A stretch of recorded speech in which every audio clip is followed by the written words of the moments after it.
Within weeks of my article, the Southern Poverty Law Center retaliated. In October 2009, SPLC spokesman Mark Potok publicly labeled me as an apologist for white supremacists. This stemmed from my endorsement of a documentary film, A Conversation About Race, directed by Craig Bodecker, which I recommended for classroom use because it offered perspectives rarely heard on university campuses. This attack on me was not an isolated incident. The Southern Poverty Law Center has used guilt by association, cherry-picked quotes, and fabrications to damage and destroy reputations and organizations.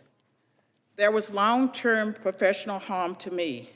Offers from other universities dried up, speaking opportunities declined. I became kryptonite in certain academic and media circles. My experiences with the Southern Poverty Law Center exposed a powerful, tax-exempt organization with enormous influence over media, corporations, law enforcement, and government that can chill speech and academic freedom without any meaningful accountability. The Southern Poverty Law Center's tactics, the mission creep because it's lost sight of its original purpose, guilt by association, weaponized hate labels have broader consequences. They distort public discourse and equate policy disagreements with bigotry. They influence tech companies, public and private schools, and federal agencies in ways that marginalize conservative and religious voices. Their smear tactics undermine individuals and organizations that are fighting for the public good. I urge this committee to examine the Southern Poverty Law Center's practices, its financial operations, its influence on government partnerships, and the lack of transparency and accountability surrounding its hate group designation. Real civil rights work requires truth-telling, not retaliation against scholars who challenge orthodoxies, and certainly not the alleged financing of the hate the organization claims to fight. I hope Congress will deal with the Southern Poverty Law Center appropriately. Both political parties need to address this. This is a bipartisan issue. They should use all available means to hold this organization accountable, as you do, or as you proclaim to do with other organizations. Let's hold everyone to the same standard.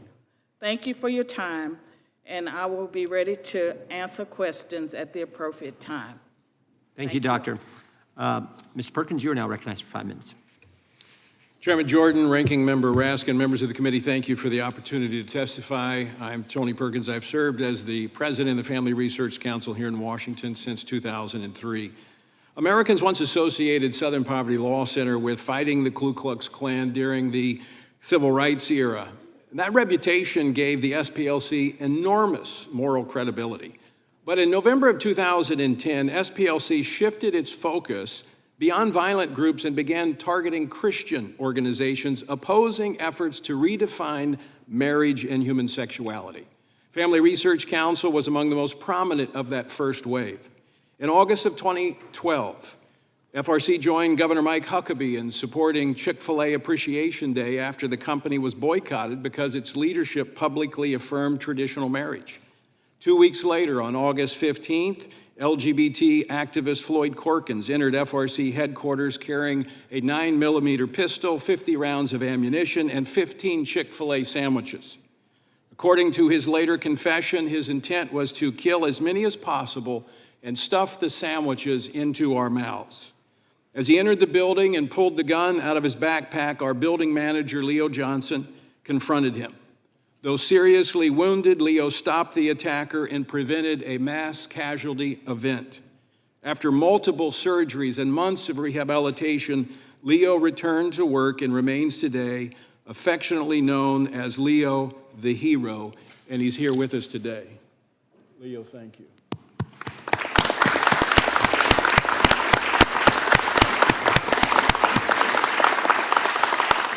The following day, investigators confirmed Corkins confessed to selecting FRC because of SPLC's website and hate map. Following the attack, FRC appealed publicly, privately, to SPLC to remove mainstream Christian organizations from its inflammatory classifications. Those requests were rejected. The attack has cost FRC more than $6 million in security-related costs. But the costs extend way beyond one act of violence. SPLC's intelligence project and associated labels became deeply influential on banks, payment processors, and technology companies increasingly relied on SPLC classifications to decide which organizations could maintain accounts, process transactions, and operate online. Around 2016, the SPLC began pressuring financial corporations and technology companies to deplatform and defund organizations that it labeled extremist. Then came Charlottesville. According to the recent federal indictment, a member of the online leadership that planned Unite the Right rally at the direction of the SPLC and helped coordinate transportation for attendees was bankrolled by SPLC. Charlottesville, don't miss this, Charlottesville was a catalytic event for SPLC, as major corporations like Apple, JP Morgan Chase aligned with SPLC, contributing millions of dollars. Shortly afterwards, the coalition known as Change the Terms was formed, led by SPLC and the Center for American Progress, establishing standards that would encourage companies to deny digital access and financial infrastructure to organizations that SPLC labeled. The timeline of Change the Terms closely parallels the acceleration of the efforts to debank and deplatform conservatives. FRC experienced this from Truist Financial, BB&T, Fidelity Investments, GuideStar, Mobile Calls, and other technology-related companies. And SPLC officials openly acknowledged this strategy before Congress. In January of 2020, SPLC official Lakeisha Brooks stated this, quote, "We have lobbied internet companies one by one. A key part of this strategy has been to target these organizations' funding."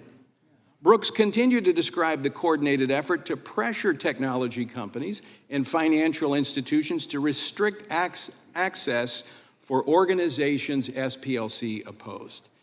This committee, the issue before this committee, is larger than SPLC fraud.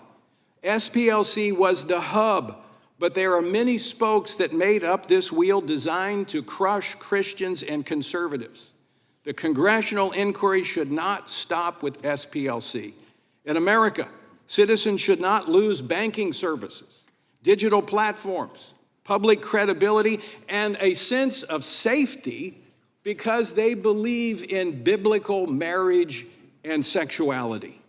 When government-related or regulated institutions can apply ideological labels in a coordinated fashion to silence, isolate, and financially cripple opponents, we have political targeting by proxy, and freedom is at risk. Thank you, Mr. Perkins, for that testimony. Leo, the hero, thank you for your courage. We'll now go to Mr. O'Neill. Chairman Jordan, Ranking Member Raskin, members of the committee, I'm honored to testify before you today. I will argue that the Southern Poverty Law Center does not merely track hate. It systematically inflates it, profits from it, and, according to a federal indictment, may even have helped create it.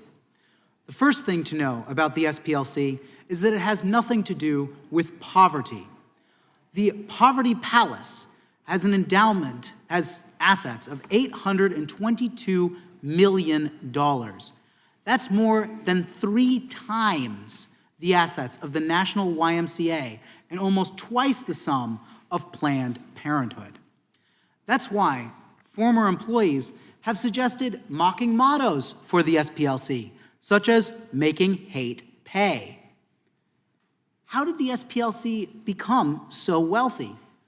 Co-founder Morris Dees set up a lucrative fundraising engine by suing the Ku Klux Klan into bankruptcy.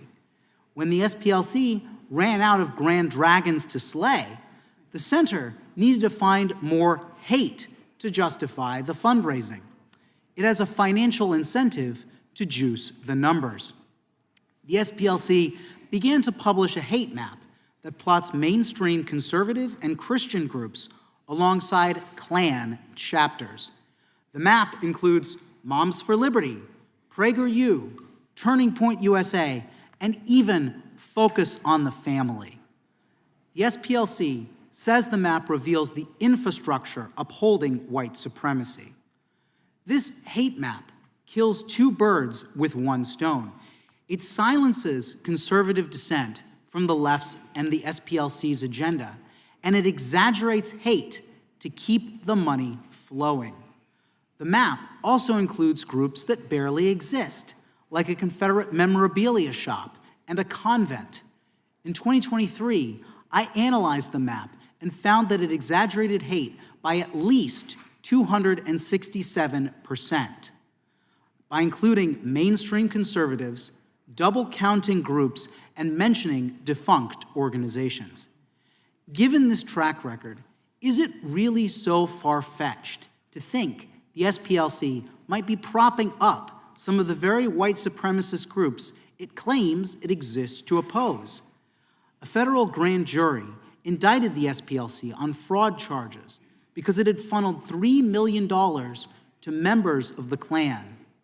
The SPLC didn't deny the payments, but said it was funding informants who had tipped the center off to violent threats before they happened. But that's not what allegedly happened in Charlottesville in 2017. According to the indictment, the SPLC paid an organizer and directed this person's racist postings. The indictment suggests the SPLC's involvement made Charlottesville larger than it otherwise would have been. After Charlottesville, the SPLC's annual fundraising doubled. Social media companies volunteered to start silencing hate groups. CNN plastered the hate map on its website.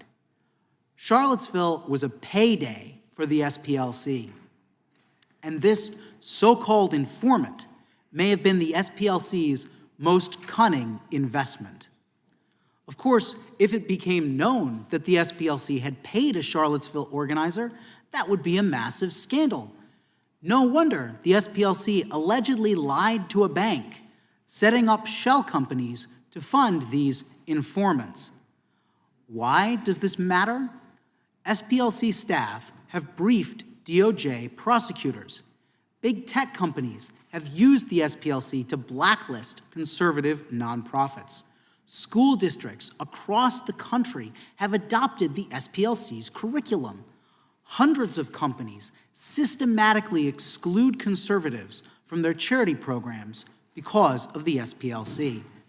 The SPLC also have offshoots that engage in similar efforts against conservatives. The Change the Terms Coalition banded together to pressure big tech to deplatform conservatives, and former SPLC staff have founded the Global Project Against Hate and Extremism. If an organization can inflate threats, influence federal policy, and conceal its role in allegedly fueling the very extremism it condemns, then Congress has a duty to investigate it and its offshoots. Thank you, Mr. O'Neill. Ms. Wiley, you're recognized for 5 minutes. Thank you, Chairman Jordan and Ranking Member Raskin, and to the entire committee for having me here today. I'd like to get right to the point.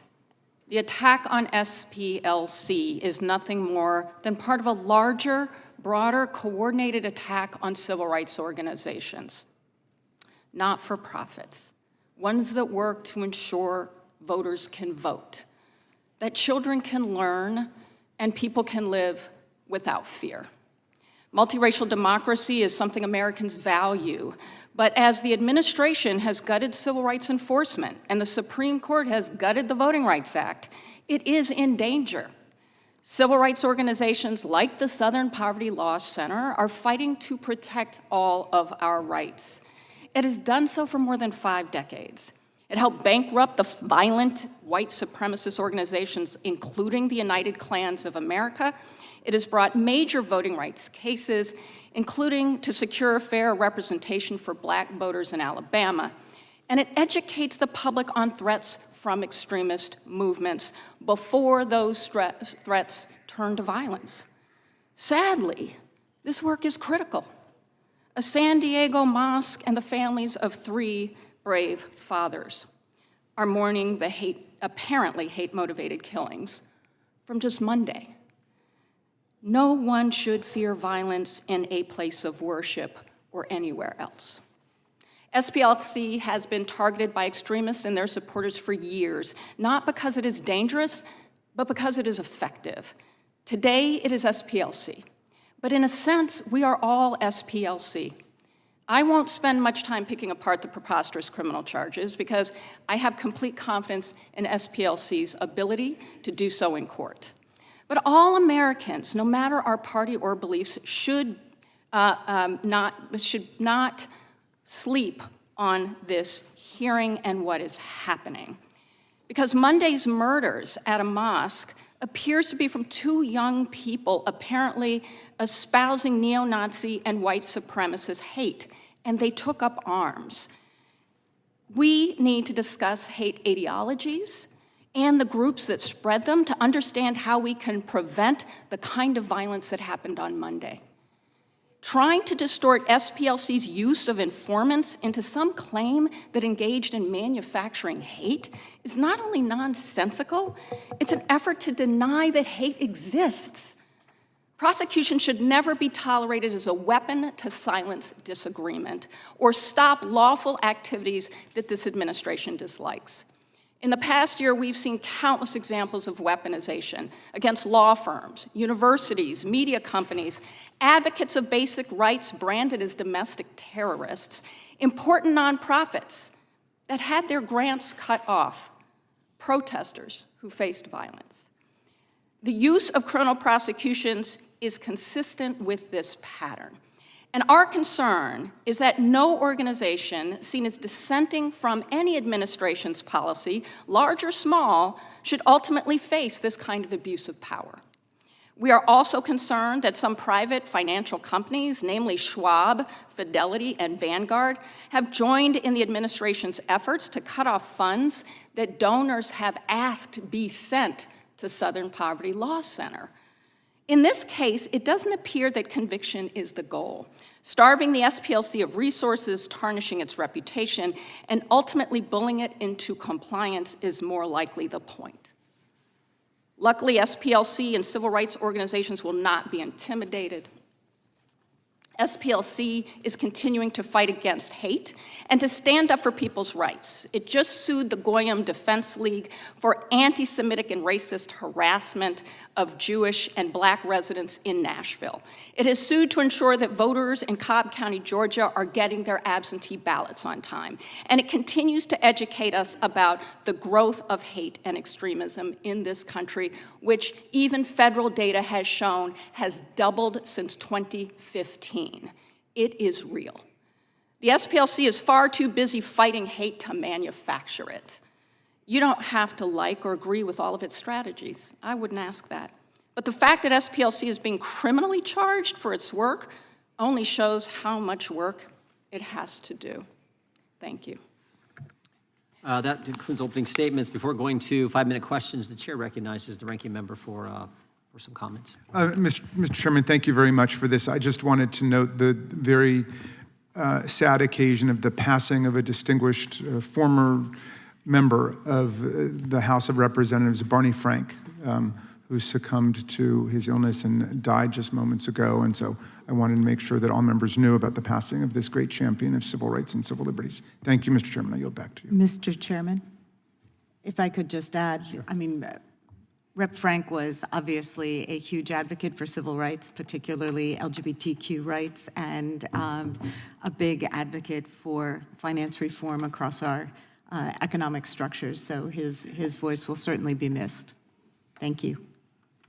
I would just relate what I remember about, one of the things I remember about Representative Frank was when I first got here, this was back when the motion to recommit was actually a debate. Some of you may remember, 5-minute debate, and I was a freshman For some reason, leadership asked me to do the motion to recommit, said, would I be willing to do the motion to recommit on a bill sponsored by Barney Frank?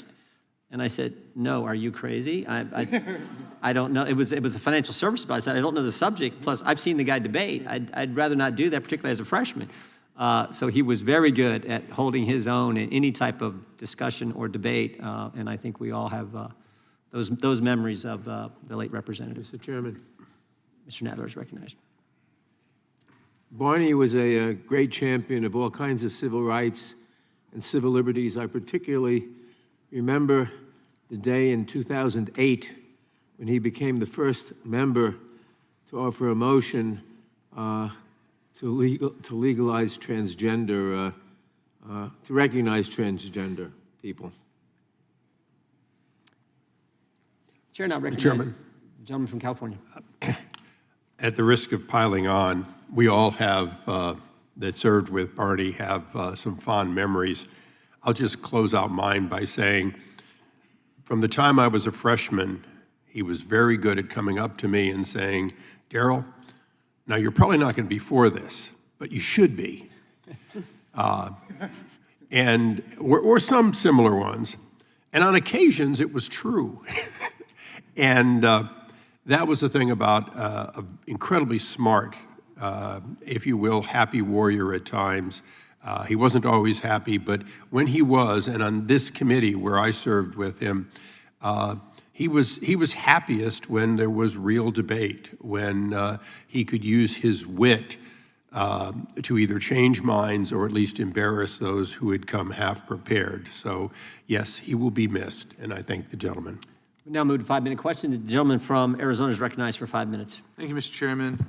And Ms. Wiley, the SPLC labeled a brilliant black conservative, the woman sitting to your left, Dr. Carol Swain, a, quote, apologist for white supremacists, close quote, simply for daring to disagree with them. Do you personally think Dr. Swain is a racist? I don't know Dr. Swain. What I will say is what's important about the Southern Poverty Law Center's I'm asking work you. is that it identify where and how we have problems. I'm asking you. You're choosing not to answer. Okay, you don't know her. Have you read any of her writings?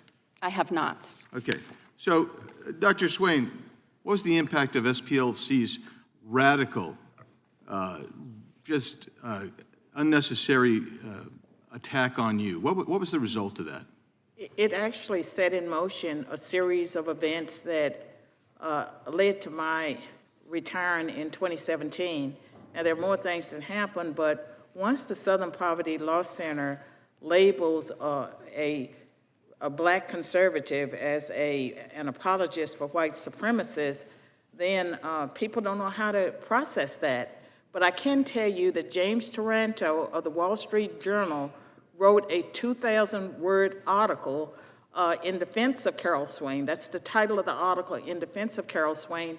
That helped a lot, but I think that it hurt the Southern Poverty Law Center as well, because people knew that if they went after the author of a book on white nationalism, I published with Cambridge Press in 2002 a book, The New White Nationalism in America, It's Challenged Integration.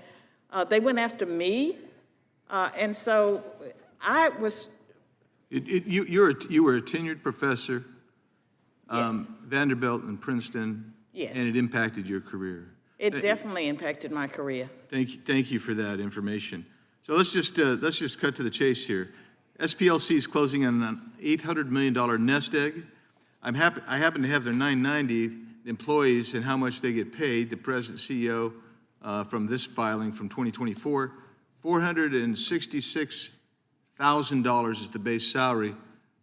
Total with perks, $522,000, and you go on down the list. And when the list closed for me, I didn't see anybody making less than $285,000 per year from them. And there's a reason that Charity Watch gives SPLC an F as a charity. The organization's recent federal indictment for wire fraud alleged that it secretly took some of that money, through over $3 million in donor funds, to informants tied to extremist groups like the KKK, Aryan Nations. And it only confirms what mass resistance has warned about for years, that the SPLC was never fighting hate, was manufacturing it to justify existence. Mr. O'Neill was talking about Eisen, who actually was one of the founders, who was attacking the KKK, and then actually had to shift when they put them out of business because they needed money. And so then it became this mission to attack people and falsely label them and basically gin up the basic money machine that they were doing. And I want to ask you, Mr. Perkins, your team was specifically targeted by SPLC, and as a result of their targeting you for having espousing traditional American and biblical values, there was actually an attempt at mass violence. Can you describe that a little bit and talk about our hero, Leo the hero, just a little bit more? The gunman, who's now serving prison for domestic terrorism, came into the building with a gun. Leo, who is the building manager, was actually standing at the front, asking what he needed. He pulled the semi-automatic pistol out of the backpack. He began shooting. The first round hit Leo in the arm, shattering his arm. He was still able to take him down. More shots were fired. The bullet holes remained in the walls of our building. Leo was able to disarm him and take him down and even recover the weapon. And following that, watching the footage with the FBI agents who were surveilling it, said, why did he not, he was bleeding out, why didn't he fire the round into Corkins to make sure that he could not come back at him? And I didn't know the answer. As a former police officer, I would have, just as the FBI said, I would have defended myself, not knowing if I was going to pass out. So I asked Leo when he came out of surgery that night. I went to the hospital about midnight. He came out of the hospital, and my first question was, Leo, why didn't you shoot him? And he said, because God told me not to. We're not here for revenge. We're here for justice. And what they have inspired, not just to us, but to thousands of Americans who love this country and happen to believe the Bible as a definitive way to live, they want to silence us. And I stood on the street the day after the shooting, and I'll say it again. We will not be silent. We will not shrink back. We will not apologize for biblical truth. We will continue to stand for it. Thank you, Mr. Chairman. I yield back. Thank you. Mr. Nadler, recognized. Gentleman from New York is recognized. Thank you, Mr. Chairman. Mr. Chairman, we've heard a lot over the last few days about so-called weaponization as Donald Trump rolled out his settlement slush fund to reward his friends and allies, including insurrectionists, white supremacists, and others within the MAGA faithful.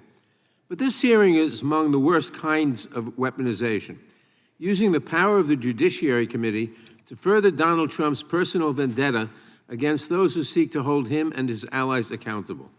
He has weaponized the Department of Justice to stifle dissent, attacking law firms, universities, and members of civil society that dare challenge him. And now this committee is being pressed into service to join in his petty campaign of retribution.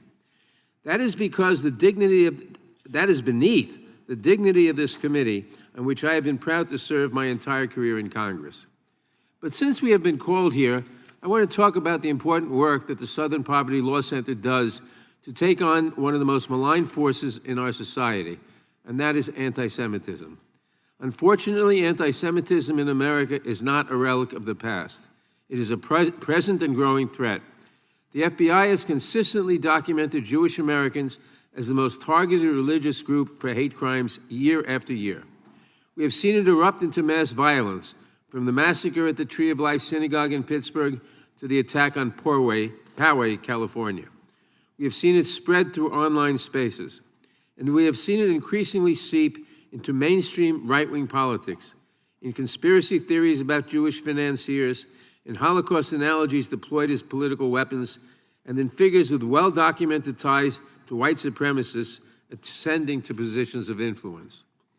The Southern Poverty Law Center is on the front lines fighting anti-Semitism. In 2019, the SPLC won a $14 million judgment against the founder of a neo-Nazi website, the Daily Stormer, who orchestrated a full-blown doxing and harassment campaign against a local Jewish woman.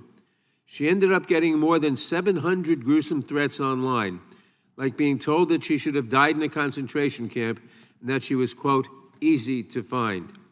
Someone even posted an image of her and her 12-year-old son and their rabbi imposed on photos of the gates of Auschwitz. One of our witnesses, Mr. O'Neill, has accused the SPLC of exaggerating hate.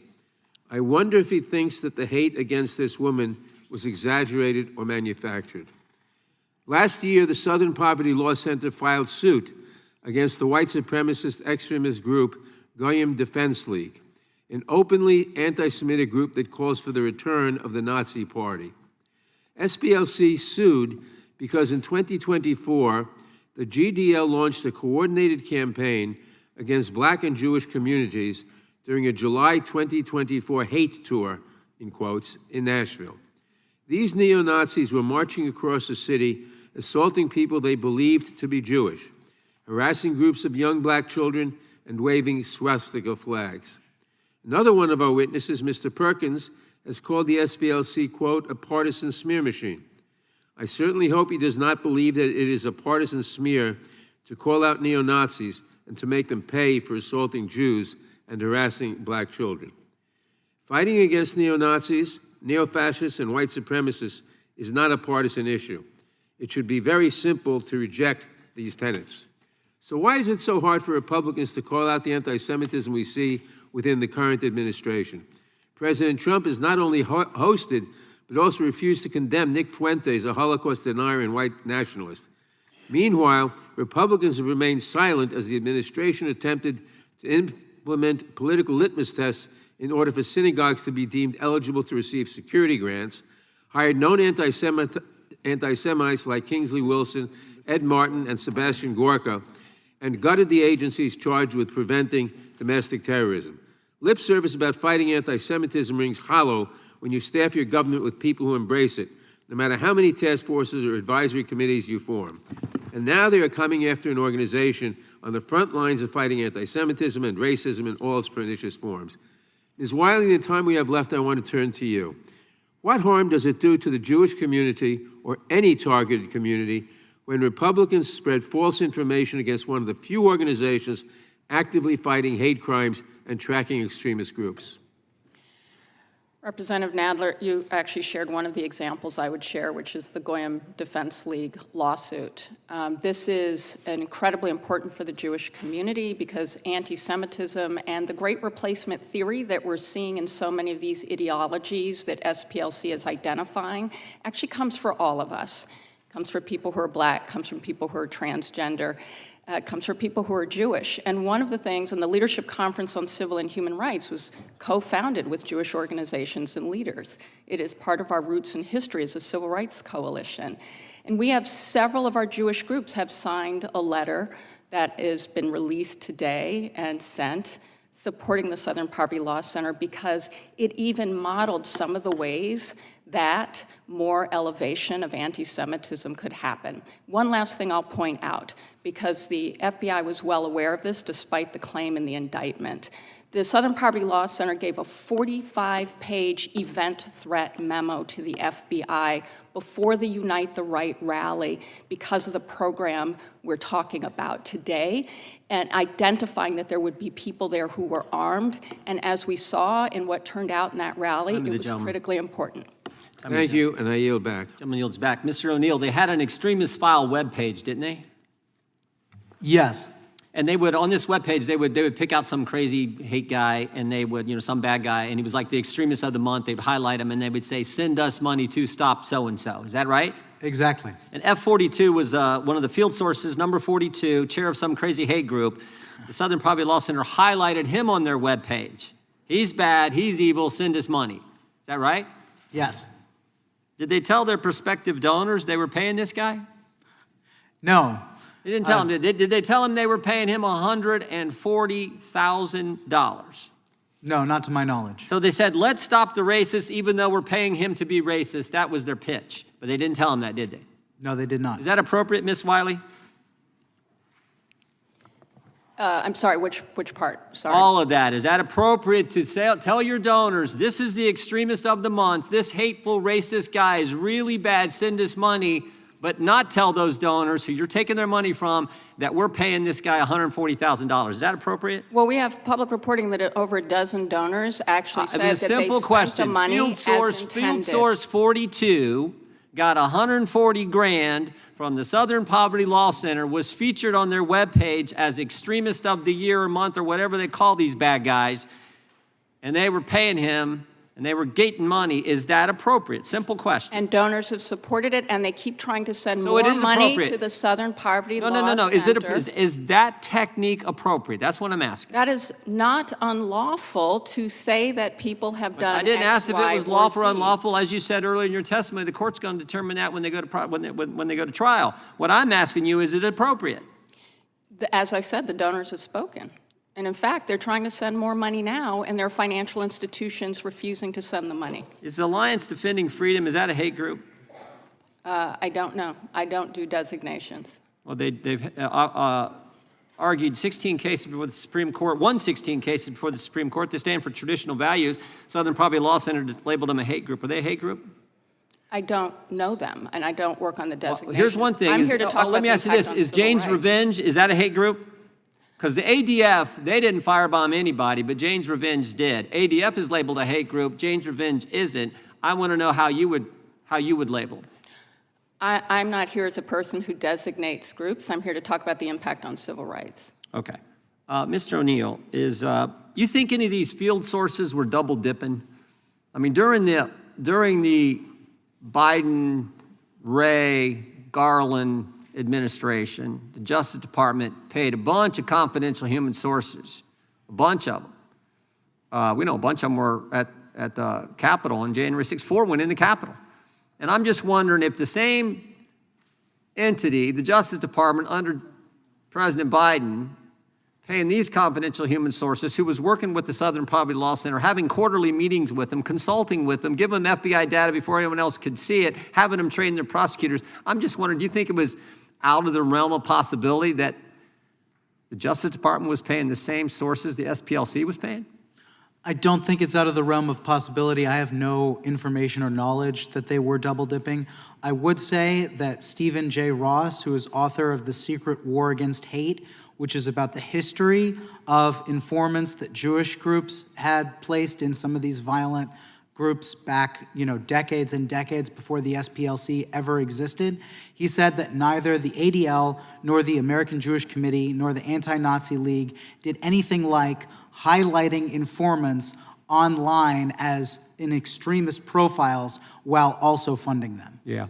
Last question, I'll come to you, Mr. Perkins. In your opening statement, you talked about how it was just worse than the SPLC because how they've put themselves out there or become the standard, help from the government, I think, in becoming the source or the standard on evaluating and determining what groups are hate groups, what groups aren't. But it's bigger and broader, it has things. But I think the real thing here is how closely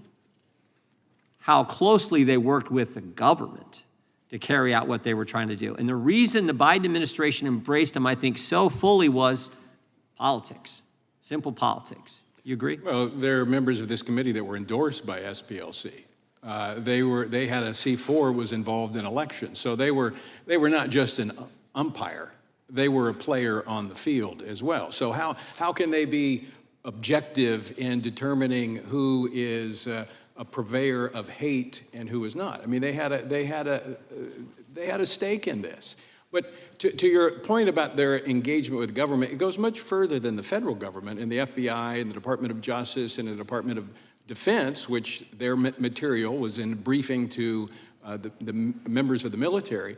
But they also continue to have their Learning for Justice, which is about 500,000 educators across America, and bulletins to local law enforcement. And I happen to know because the agency I was with, the sheriff called me and said, "Hey, we got a bulletin that says you're a part of a hate group." Yep. And he was laughing.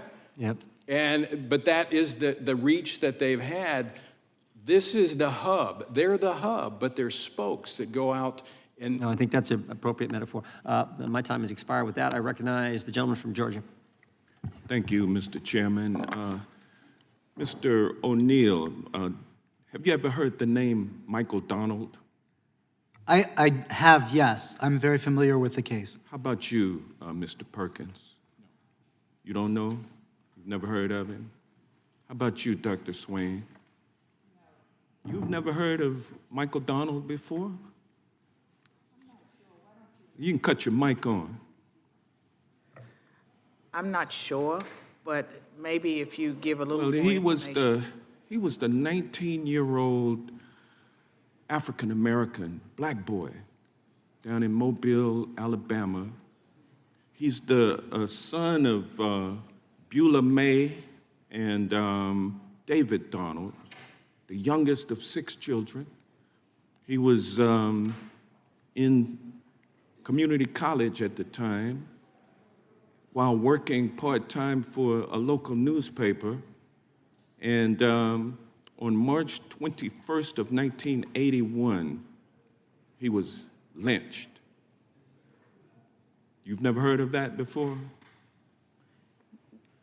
No, I have not. Then you I did don't not recall know that. then that the SPLC was responsible for filing a lawsuit against the United Klans of America, whose members were responsible for lynching Michael Donald. You did not know that the SPLC had sued along with Beulah May Donald I have and received or obtained a judgment that ran the United Klans of America out of business. You weren't aware of that? I was totally aware of it. In fact, I used Okay, well, let me ask you data this from then. Let me ask you this. If you were aware of that, you know that they have been effective since then in running a number of Ku Klux Klan organizations out of business through lawsuits, correct? In my You're aware of it, Mr. O'Neill, aren't you? Yes, I'm actually very aware of that and case let me- because let the me- SPLC okay, all right, edged well, out hold on. Beulah Let me May ask- Donald, let me who ask- wanted to make a let me ask you video about this. it. Well, I You didn't get to said- respond. Hold on now. You've said that Charlottesville was a catalytic moment or a fundraising moment, both of you all have said, for the Southern Poverty Law Center. You're aware of the fact that the Southern Poverty Law Center actually forwarded to the FBI information about Charlottesville before it even happened, before Donald Trump said that the Ku Klux Klansmen down there and the anti-Jewish folks, anti-Semites, were good people. You were aware of the fact that SPLC provided information to the FBI about that. Isn't that correct, Ms. Wiley? That is correct. And they have been very effective at suing organizations, anti-Semitism, anti-racism. They have been a thorn in the side of the racist, who I'm sure sat up in their graves. Robert E. Lee, Nathan Bedford Forrest, the former Confederate general, founder of the Ku Klux Klan, and others, Stonewall Jackson. I'm sure that they stood up in their graves and saluted when Trump was elected and when he took office, because on the first day, he eliminated all federal efforts to remedy the impact of slavery and racism in America. They call it DEI, diversity, equity, and inclusion. Trump has tried to stop that, and the United States Supreme Court has gone along with him in ending enforcement of or the ability to enforce the Voting Rights Act, which is one of the ways that you, Dr. Swain, were able to get the right to vote. I don't understand it, May I Ms. Wiley. respond? Can you tell me why it is that folks today are claiming that we have no racism in America and the only extremism we have is through left-wing groups like the SPLC, and they're targeting the SPLC? Can you tell us why? We've just seen an outright attack on all the gains of the civil rights movement for the past 60 years. And I can only say that I will never be able to explain it, but at a time when hate crimes have doubled in this country, gone up 100% since 2015, where the rise in anti-Semitism, the rise in hate against transgender people, Black people still remain the #1 largest racial group subject to hate crimes, that we have to talk about racism, transphobia, all of the violence that too many of our communities are experiencing, and no one, including any of the groups here, should experience violence. And Trump I and think the Republicans on gentleman's this time, panel the are trying to gentleman's have us time deny has reality, expired. which With we that, all we go to the gentleman from I yield California, back. Mr. McClintock. I thank the gentleman. Thank you, Mr. Chairman. Eric Hoffer famously observed that every great cause becomes a movement, that becomes a business, that becomes a racket. And I think that sums up precisely the matter before us today. SPLC is a private organization. They have a right to speak and influence the public policy discussion. No one questions that. What they do to malign innocent groups like Turning Point USA and Family Research Council and others is despicable and hateful, but that's freedom of speech. But freedom of speech does not include the right to defraud donors. It does not include the right to commit bank fraud. Those are the allegations in the grand jury indictment. We've got a legal system that I trust will sort those charges out. And it also doesn't include the right to slander, and we have good laws and civil courts to hold them accountable for defamation. So that leaves two legislative concerns. First is this: the civil rights movement, of which SPLC was once a part, had made great progress in uniting our country and marginalizing racist ideology and dramatically reducing racial strife between the 1950s and the 1990s. But over the past several decades, that progress seems to have reversed. In recent years, we've watched our country torn apart by growing racial strife. And the allegation at the heart of this matter is that the SPLC was covertly fanning these flames for their own financial gain. A significant flashpoint, of course, was the Charlottesville riots, which had fatal results. And I do need to call out the ranking member for deliberately perpetuating the Democrats' dishonest claim that Donald Trump praised the Nazis at Charlottesville when he said there were, quote, very fine people on both sides. What the ranking member knows but chose to leave out is that Trump then said, I'm not talking about the neo-Nazis and the white nationalists because they should be condemned totally, unquote. Ranking member knows this, and the fact that he perpetuated that today speaks for itself. Mr. Chairman, I Now ask we have that the the gentleman's representative- words be taken down. Gentleman will Do not suspend. yield. The gentleman will suspend. What purpose does the gentleman interrupt? I ask that the gentleman's words be taken down. Which words does the gentleman object Which to? words are you referring to? Well, he mentioned twice that the ranking member misled, deceived, and lied to this committee. The gentleman, I didn't He has use the impugned- word deceive. I he didn't has use the impugned- word lie. He has the impugned the gentleman, motives. would both gentlemen please suspend? Would the recording clerk read back verbatim that passage is being referred to? Both times. There's only one chair here. I'll take just one of them. It'll be fine. I think we need. The gentleman both will of them. suspend. To put it in context, Mr. Chairman, we got to have both The utterings. gentleman will suspend.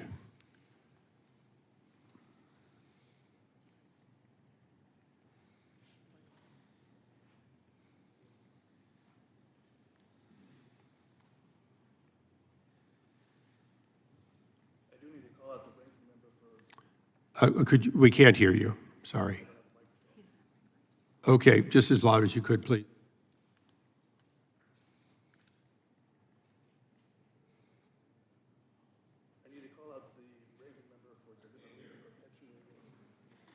I need to call out, go ahead, For deliberately perpetuating the,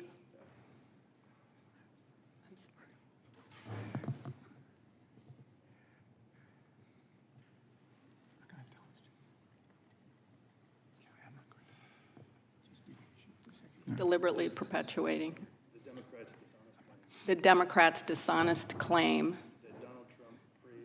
that Donald Trump praised the neo-Nazis. Thank in you, Charlottesville. thank you. Is that the passage or one of the two times that you're referring to? That's the first passage. Excellent. Just one moment then, please.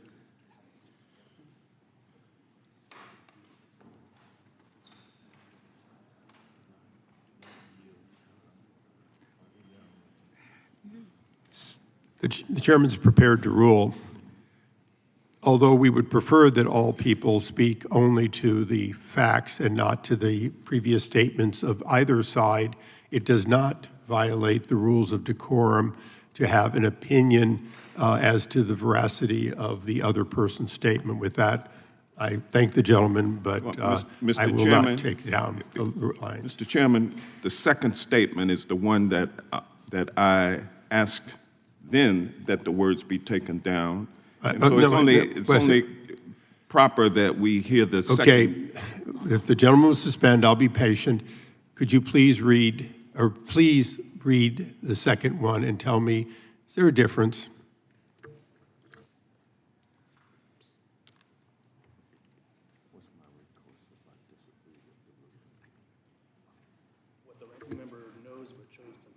What the ranking member knows but chose to leave out is that Trump then said,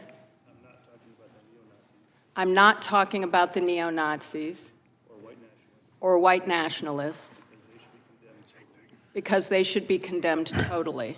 Thank you. So, Mr. Chairman, The gentleman will suspend. Having heard both of these and understanding them in context, they meet the requirement of within decorum. Again, the chair would caution individuals whenever possible to refer to the specifics and not to the testimony or the statements of either side. However, in context, it was not a violation for which the words may be taken down. And with that, the gentleman from California may continue. Mr. Chairman, It is the gentleman from, parliamentary inquirer. it is the gentleman's time. I will hear your parliamentary question after the conclusion of his Point of time. order, Mr. Please. Chair. The gentleman Point will of order, continue. Mr. Chairman. Point of order. The gentleman will state his point of order.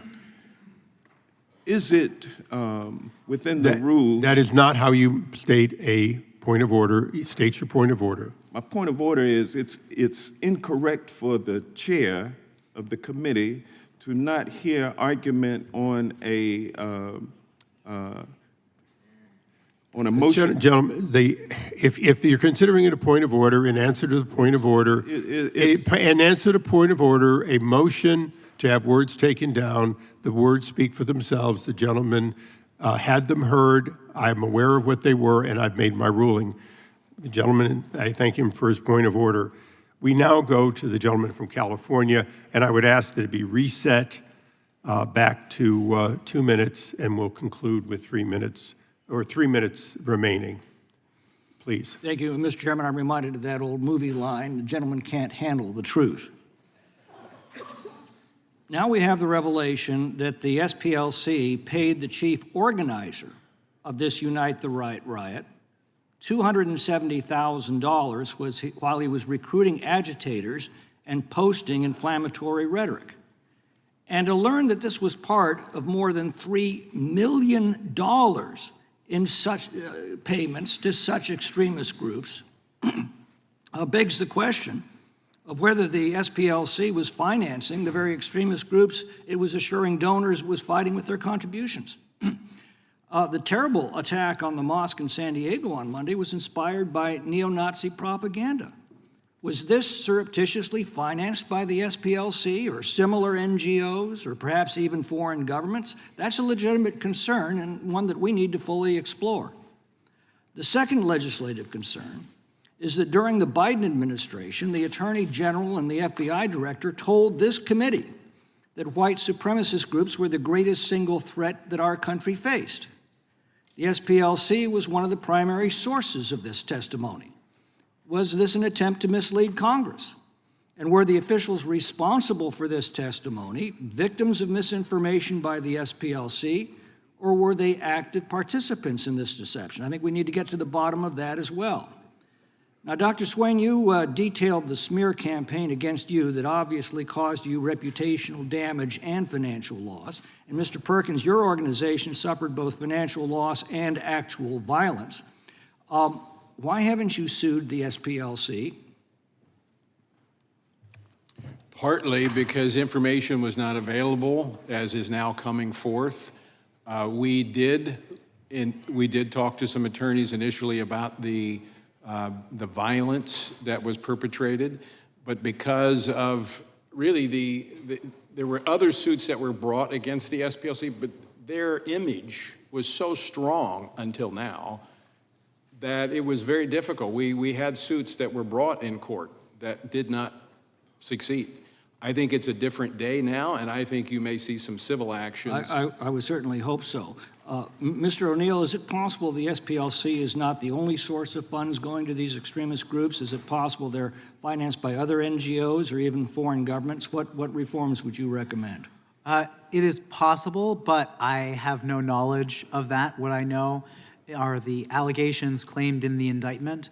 But I would highly encourage Congress to consider adding to any rider of financial disbursements that no taxpayer funds be directed to an organization that systematically slanders and defames mainstream conservatives and Christians, or frankly, those on the other side of the aisle in the way that the SPLC does. Thank you. May I answer the question about why I haven't sued the Southern Poverty Law Center? If that's a question, I'll allow you to briefly answer if you would. Because I didn't have the financial resources. There's no way I could go up against an organization that had the types of resources as the Southern Poverty Law Center. The gentleman yields back. We now go to the ranking member of the full committee, the gentleman from Maryland, Mr. Raskin, for his questions. Thank you very much, Mr. Chairman. Just a footnote to that recent contretemps. I was not remotely offended by what the gentleman from California said, because I'm used to having all of my points misstated by him regularly. It was interesting, he said that I had accused the president of praising the Ku Klux Klan and the neo-Nazis. I never said that. I said he just made himself perfectly clear when he said there were very fine people on both sides. The fact that you can find him contradicting himself immediately thereafter and in other subsequent statements is just a reflection of how Donald Trump speaks. Sometimes China is his biggest enemy in the world, and when he was over in China, then he loved President Xi, and he adored him, and they're great friends, and so on. So that's Donald Trump. But I can't imagine any other president in American history finding very fine people on both sides of an anti-Semitic race attack like the one that led to the death of Heather Heyer. So I stand completely by what I said before, and I reject completely your insinuation that I've misrepresented the reality. All I did was quote Donald Trump's own words. Ms. Wiley, and I'll say one other thing. Very fine people on both sides. You know, to people in Charlottesville, that was a very painful thing. My sister and her family happen to live in Charlottesville. The Ku Klux Klan and the neo-Nazis gathered at the local synagogue. That's where they kicked off their attack on Jews and African Americans in Charlottesville. So some people might be able to roll their eyes at that and say, oh, well, later he read a statement that his staff wrote for him saying that he denounces racist violence, but he made himself perfectly clear. Ms. Wiley, have you heard any of these witnesses today cite any evidence that anybody was deceived or defrauded by the Southern Poverty Law Center, which is the whole heart of this attack on them? Did you hear one iota of evidence being offered that anybody was deceived or defrauded? I have not, and we know, as a matter of fact, that donors continue to try to send money to the Southern Poverty Law Center and being blocked by In fact, haven't dozens of them stood up to say, no, they weren't defrauded in any way. That's why they're supporting the Southern Poverty Law Center, because they've been so effective in going undercover to blow the cover on these racist anti-Semitic plots. Yes, and I just want to note that, and because there was a representation made about the SPLC, that it worked with the Donald Trump Department of Justice providing information from its informant program in the first Trump administration. So that's why we were so concerned to hear that denial that they had knowledge that the acting attorney general had to retract. This is something that should concern all Americans, because no Department of Justice should be behaving this way. Yeah. Well, you know the not-for-profit sector very well. It seems like now one of the lines of attack against the SPLC is that the people who work there make too much money. I just went online and checked out some of the salaried executives of the right-wing groups that we're not having a hearing about today, like the NRA. Wayne LaPierre was making $1.2 million when he was there. You could look at the Heritage Foundation, which in 2023 paid its president $953,000, I think 3 times what they're talking about there. I imagine being the CEO of the Southern Poverty Law Center is a lot more dangerous than being the president of the Heritage Foundation. Just very quickly on that, is there anything to this, the idea that the work of the Southern Poverty Law Center should be trashed and derided and dismissed because the people who go to work there in Alabama are being paid too much money?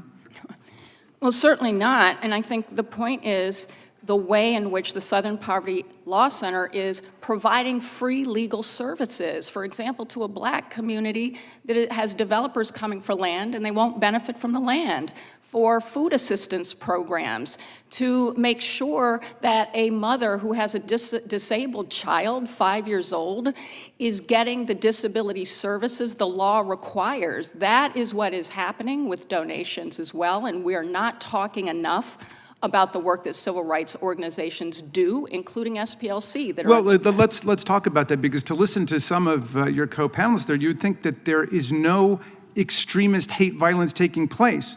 What about the AME Church in Charleston, South Carolina, where Dylan Roof, who was charged up on white supremacy, went out and killed 9 people? How about the Tree of Life Synagogue, the worst anti-Semitic attack in American history, where Robert Bowers, who was consumed with white genocide replacement theory, which we hear from even more mainstream conservative groups, killed 11 people. Is racist violence, in fact, some kind of myth made up by the Southern Poverty Law Center? No, and the government's own data demonstrates that. But also, if you look at... The gentlelady can answer the question, but not go on beyond that. The gentleman's time has expired. Thank you. Thank you. We now go to the gentleman from Virginia, Mr. Klein. Thank you, Mr. Chairman. I appreciate you holding this hearing. The information that has come out in this indictment is truly disturbing. My district is adjacent to the district that includes Charlottesville. Many of my constituents have family in Charlottesville. Many of my constituents work in Charlottesville. And to see that, let me ask you, Mr. O'Neill, the SPLC explicitly stated that they sought donations under the auspices that donor money would be used to help dismantle violent extremist groups by funding F37, who was a member of the online leadership chat group that planned the 2017 Unite the Right event in Charlottesville and attended the event at the direction of the SPLC. Is that helping to dismantle these organizations? No. I would say the SPLC in subsequent filings did mention 2 cases where they claim information from these informants, these field sources, led to federal prosecutions. So I think that is important context to add. Thank you. I want to continue to inquire about this funding.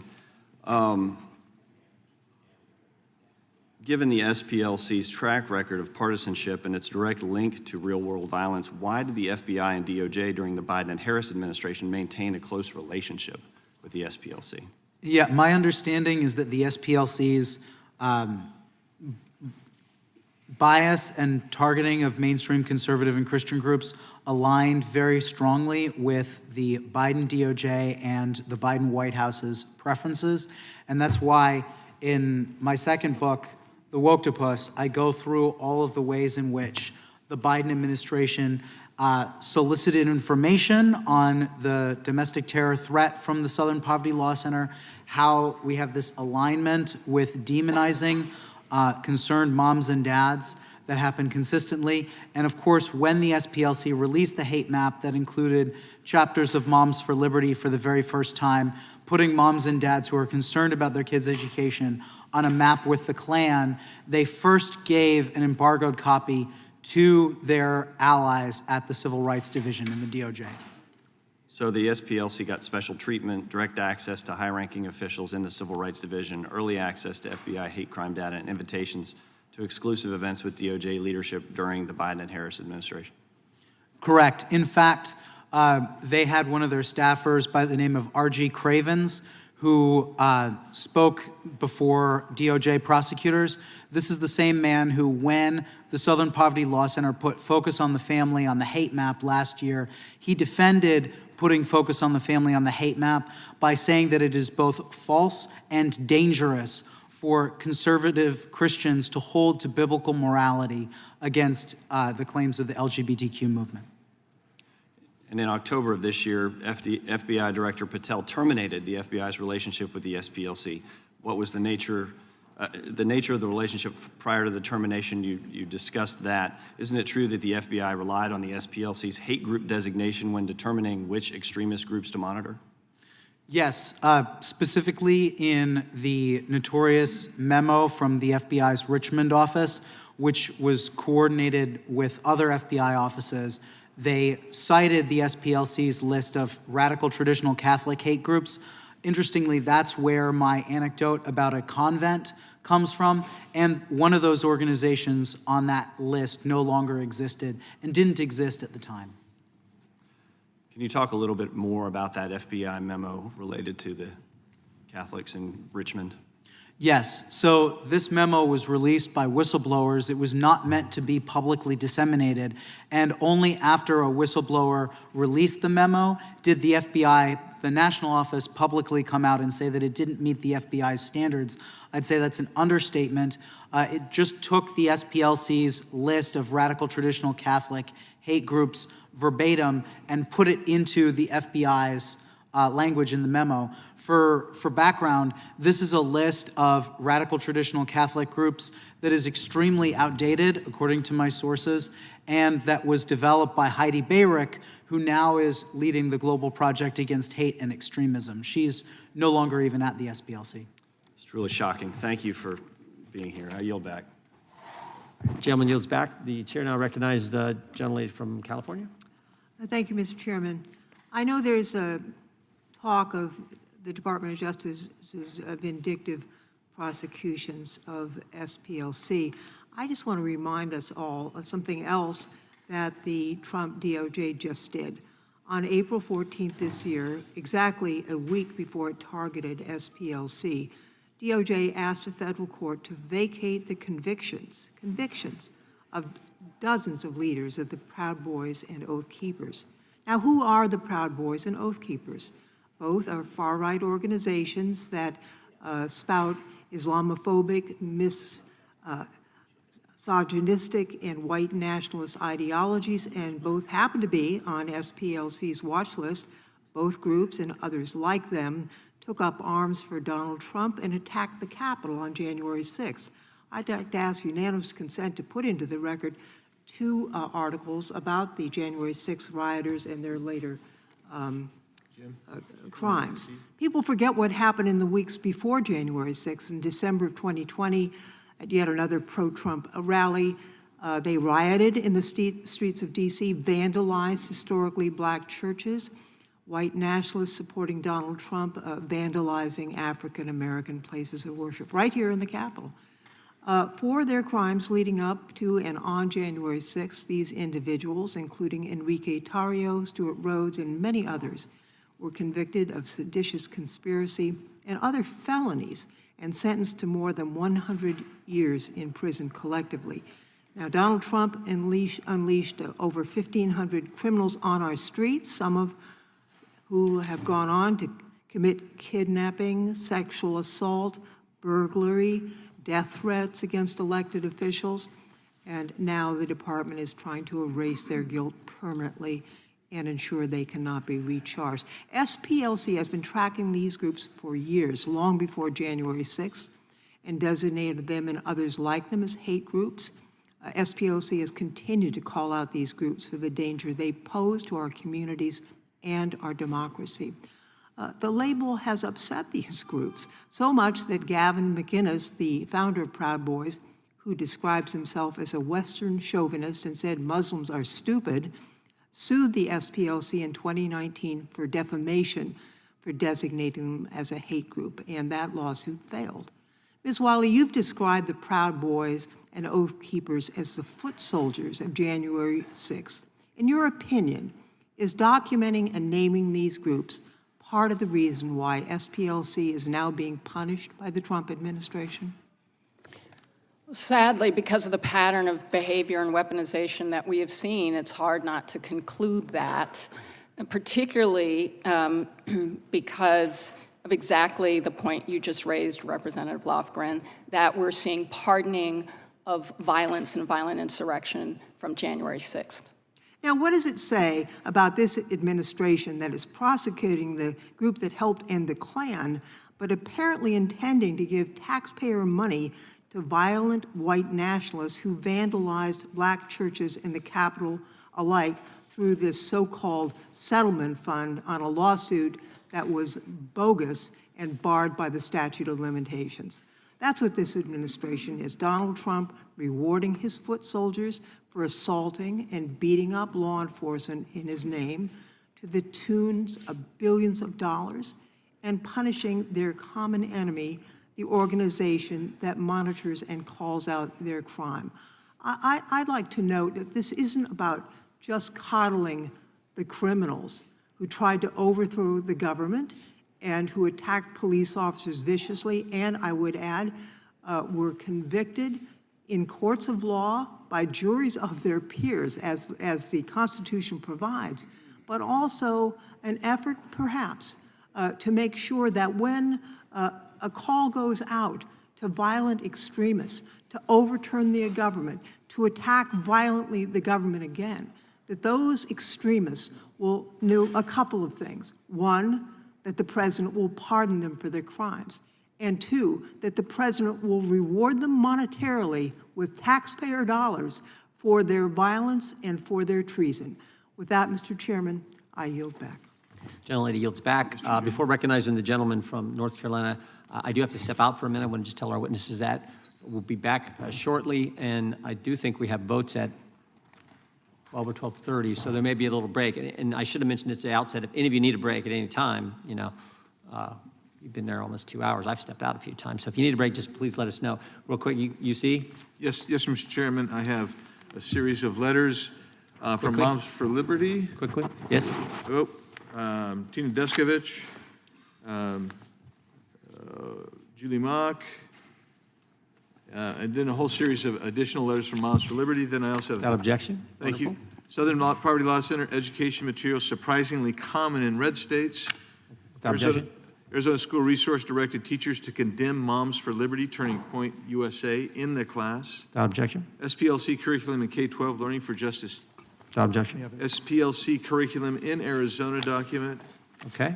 Additionally, federal grand jury charges Southern Poverty Law Center for wire fraud, false statements, and conspiracy to commit money laundering. Without objection. Southern Poverty Law Center is a scam, not an arbiter of justice. Without objection. SPLC is a hedge fund with a dumb anti-racism newsletter. Without objection. Exposing the SPLC and celebrating their future demise. Without objection. Biden DOJ was in cahoots with SPLC as it funded extremist groups. Without objection. SPLC's wealth raises questions despite controversial activities. Without objection. A 990 filed in October of 2024 by SPLC. Objection. And America First Legal reveals explosive documents exposing Biden Department of Justice's partnership and coordinated campaign with the Southern Poverty Law Center to weaponize civil rights enforcement. Without objection. Thank you, Mr. Chairman. Gentleman from North Carolina, Mr. Harris, is recognized for 5 minutes. Mr. Chairman, I'd also like to submit into the record a letter from Awake, Illinois, to the House Judiciary Without Committee. objection.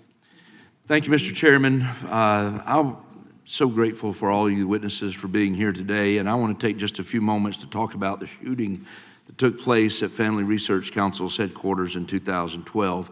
That obviously hits home for me because I have followed and admired the great work of FRC as both a pastor involved for a number of years and now as a member of Congress. In 2010, the SPLC, as we've talked about today, designated Family Research Council as an anti-LGBTQ hate group and placed it on its so-called hate map. And as I stated in our hearing last regarding the SPLC, there's nothing hateful about the Family Research Council. Family Research Council is a pro-family, pro-life group that promotes the Christian values held by many, many Americans. But that didn't stop the SPLC from placing FRC on this map. What was clearly a politically motivated designation was intended to harm FRC, and it had dire consequences. We've mentioned it today. On August 15, 2012, Floyd Lee Corkins II entered Family Research Council's headquarters in Washington, D.C. and opened fire. It was FRC security guard Leo Johnson who heroically tackled Corkins to the ground and wrestled the gun out of his hand despite being shot in the arm. And thankfully, no one was killed, and Corkins was sent to prison for a period of time. However, I want to bring attention today to what Corkins told the police, which we happen to have on video right here. And I would call your attention to Corkins' video. Now, how did you, this building, this organization, how did you find it early? Did you look it up online, or how did you know about it? Southern Poverty Law lists anti-gay groups. I found them online. Okay. A little bit of research, went to their website and stuff like that. Okay. I did a little bit of research, and guess where he landed? There's no speculation here, you know? There's no need for interpretation at this. The convicted shooter specifically cited SPLC as his source for finding out about Family Research Council. Speaks for itself. Mr. Perkins, what was your immediate reaction when you found out that the shooter learned about FRC through this SPLC hate map? Congressman Harris, I actually anticipated that was the case. In fact, the day after, before the FBI acknowledged it, I stood before dozens of TV cameras on the street in front of FRC and said that FRC may not have pulled the trigger, but they inspired the gunman. I was mocked by the media, but then the testimony, the confession came out. And I asked at that point, SPLC take down Christian groups from this list.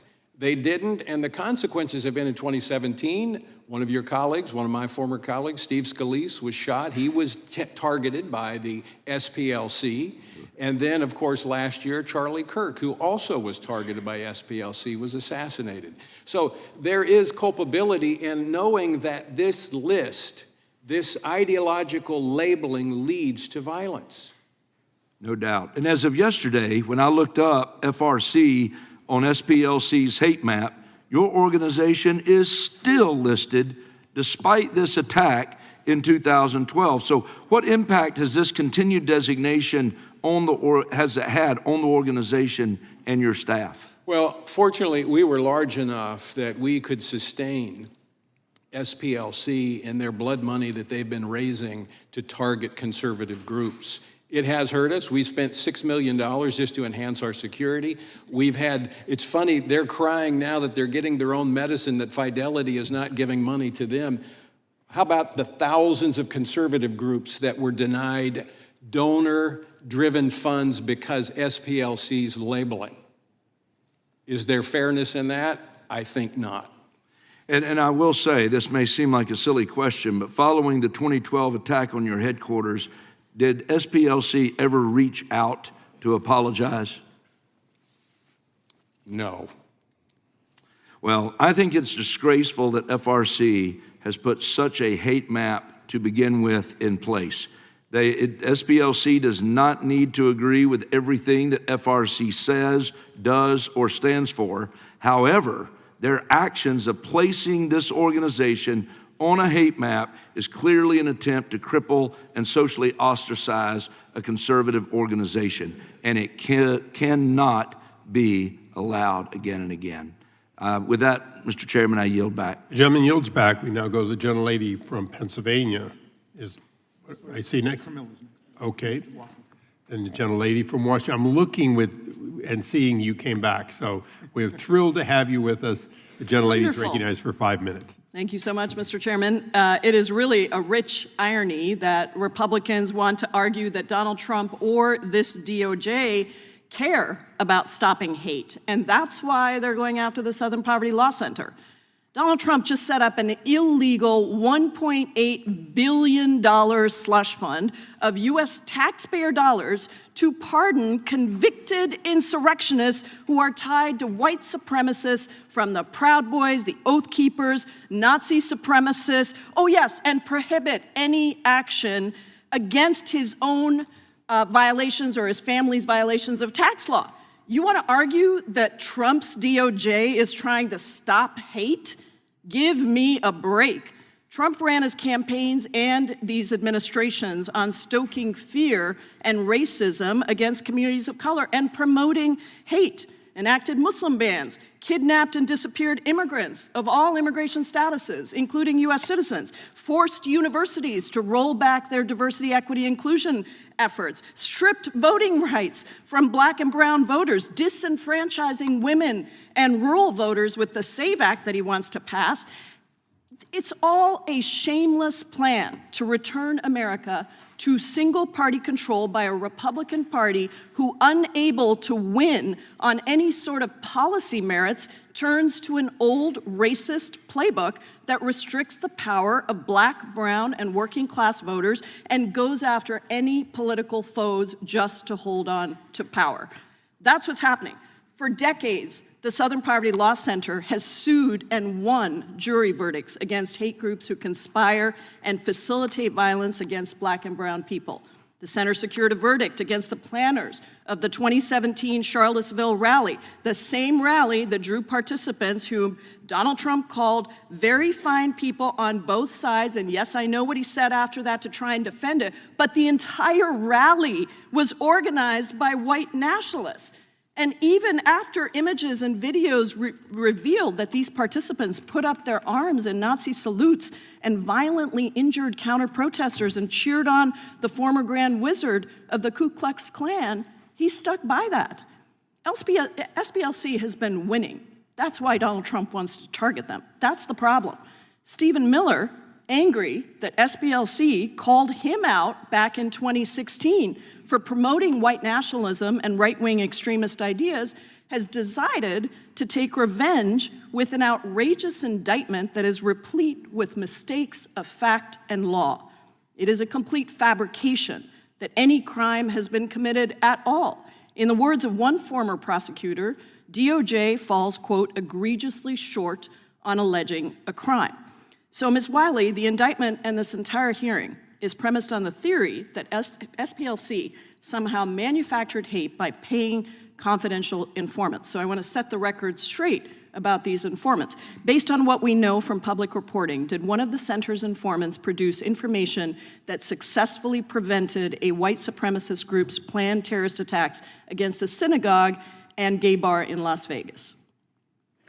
Yes, Atawaffen Division is the name of the extremist group. And I should say that in addition to the work that SPLC did that prevented the violence, in fact, it was in 2019, so it was information it turned on to the Department of Justice during the Trump administration. So the suggestion that somehow SPLC only works with an administration based on the party is undermined by this very important fact. And what the FBI found was that this person had already bought the supplies for the attack on a synagogue and a bar where a lot of LGBTQ people frequented. Thank you. I'm going to go through a series of these, so just a yes or no would be great. Did another informant produce information that led to the arrest of a neo-Nazi individual who sought a national security clearance in Philadelphia Navy Yard?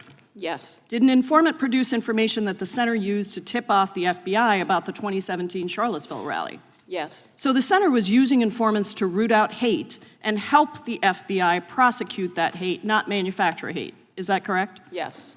And I want to ask you, you know, the charges are also premised on the idea that donors were misled and they didn't know what the funds were being used for. But the New York Times publicly reported there's no donor that's come forward, as Mr. Raskin said. Based on your experience, is there anything different about how SPLC is operating than any other nonprofit? Not that I'm aware of. Thank you, Ms. Wiley. This seems to be a trumped-up case, literally, just to continue to prosecute people who don't agree. I yield back. The gentlelady yields back. Mr. Chairman, We now go to, is this from UC request? of course. Thank you very much. The first one is The Intercept. We knew they were paying informants. SPLC donors reject Trump DOJ. Without objection. The second one is a letter from the Leadership Conference on Civil and Human Rights, Nonprofits Together, and Without objection. 442 civil rights organizations rejecting the criminal charges. And finally, unanimous consent to introduce a statement from Trevor Potter, president of Campaign Legal Center, former Republican chair of the FEC. Without objection, so ordered. We now go to Mr. Hunt for 5 minutes. Thank you, Mr. Chairman. The talking point for the Democrat high-brain today is that Jim Crow is alive and well in America, and I am sure that some of the SPLC's actions have helped them make this argument. My first question is for you, Ms. Swain. In the 2024 presidential election, were you required to pay a poll tax before you voted? No. I have another question for you. When you went to vote at the voting locations, were you intimidated in any way with baseball bats, fire hoses, or dogs? The only thing that intimidated me is that in my state that you go into, if you have to ask for a Republican ballot or a Democrat ballot, and if you are in a precinct that's predominantly Democrat, I think you would have a lot of fear. Thank you for answering that question, ma'am. For all my Democrat colleagues and everyone on the left screaming Jim Crow 2.0, like I hear ad infinitum, let's take a moment to revisit what actual Jim Crow was. Jim Crow was a time when Black Americans could not sit in classrooms with white Americans.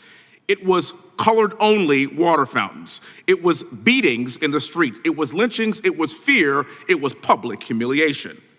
My own father, who grew up in a segregated South in New Orleans, had to walk around to the back of a restaurant just to order a sandwich in the French quarters of New Orleans because of the color of his skin.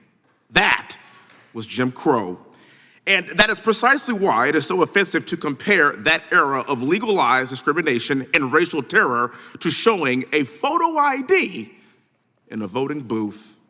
And it's just as offensive when groups and organizations like these manufacture faux hate and racial tension. Requiring identification to vote is not oppression.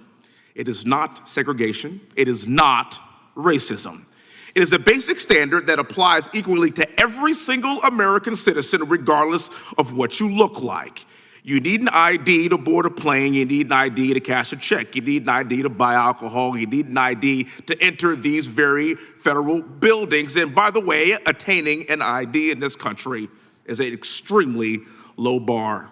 But somehow showing an ID to vote in America is now considered to be Jim Crow 2.0. This is not about civil rights. This is about political theater. And the Democrat Party survives on manufacturing grievance. Democrats invoke the pain of the past because they have nothing to offer for the present. They don't want an honest debate. They want emotional manipulation. They want outrage. They want division, as evidenced by our discussion in this very hearing today. They want Americans to fight each other because chaos is politically useful to them. Words like racism and white supremacy and Jim Crow 2.0. For the purposes of elucidating my colleagues on the other side of the aisle, let's take a hard look at what real Jim Crow was. Check out this one behind me. You see, this is Jim Crow. This is what Democrats call Jim Crow. Next slide, please. See, that is Jim Crow. For whatever reason, this is what Democrats call Jim Crow. Next slide, please. That is Jim Crow. This is what Democrats call Jim Crow. I know that some of these images can seem to be very jarring to many of us that haven't experienced that over the course of the past 40 years of my lifetime. I never saw these things. I never experienced them personally, but I have family members who have and who did. And that's why it is extraordinarily important for us to be very, very careful with what we compare to Jim Crow, because this country has come a very, very long way. I keep saying this over and over and over and over again till I am blue in the face. I represent a white majority district along with 3 of my other black colleagues here in Congress. And you know what? Nobody cares about what we look like. We are being judged not by the color of our skin, but by the content of our character, because we've come a long way from this. I don't want to go back to that. In fact, I want to continue on the path that America has set forward in the name of Jesus Christ. And I want to let people know that we don't need to be angry. We don't need to be divided. We want equality for everyone. Let me be crystal clear. This is not 1960 anymore. It's 2026. And the fact that groups like these are willing to stoke the flames of hate by funding the KKK is absurd. With that, I yield back the remainder of my time. Thank you for being here. Thank the gentleman. He yields back. We now go to the gentlelady from Pennsylvania, Ms. Scanlon. Thank you, Mr. Chairman. As we heard earlier, in July 1983, the Ku Klux Klan firebombed the Southern Poverty Law Center's offices in Montgomery, Alabama. The Klan carried out its violent attack because the SPLC had stood up against it and has continued to stand up against hate in the following decades, whether it's racial and religious hate, hatred of immigrants, or the LGBTQ community. This melted clock, which was frozen in time by the KKK firebombing, still hangs in SPLC's headquarters as a reminder of the very real dangers of defending American civil liberties from hate. So how grotesque is it, given that history, that the majority has chosen to frame this hearing as an accusation that the Southern Poverty Law Center itself is in the business of manufacturing hate? But with the increasing shamelessness of the Trump administration and its congressional allies, none of us should be surprised that they are desperately trying to manufacture a reason to attack one of the organizations standing up to their assault on American civil rights.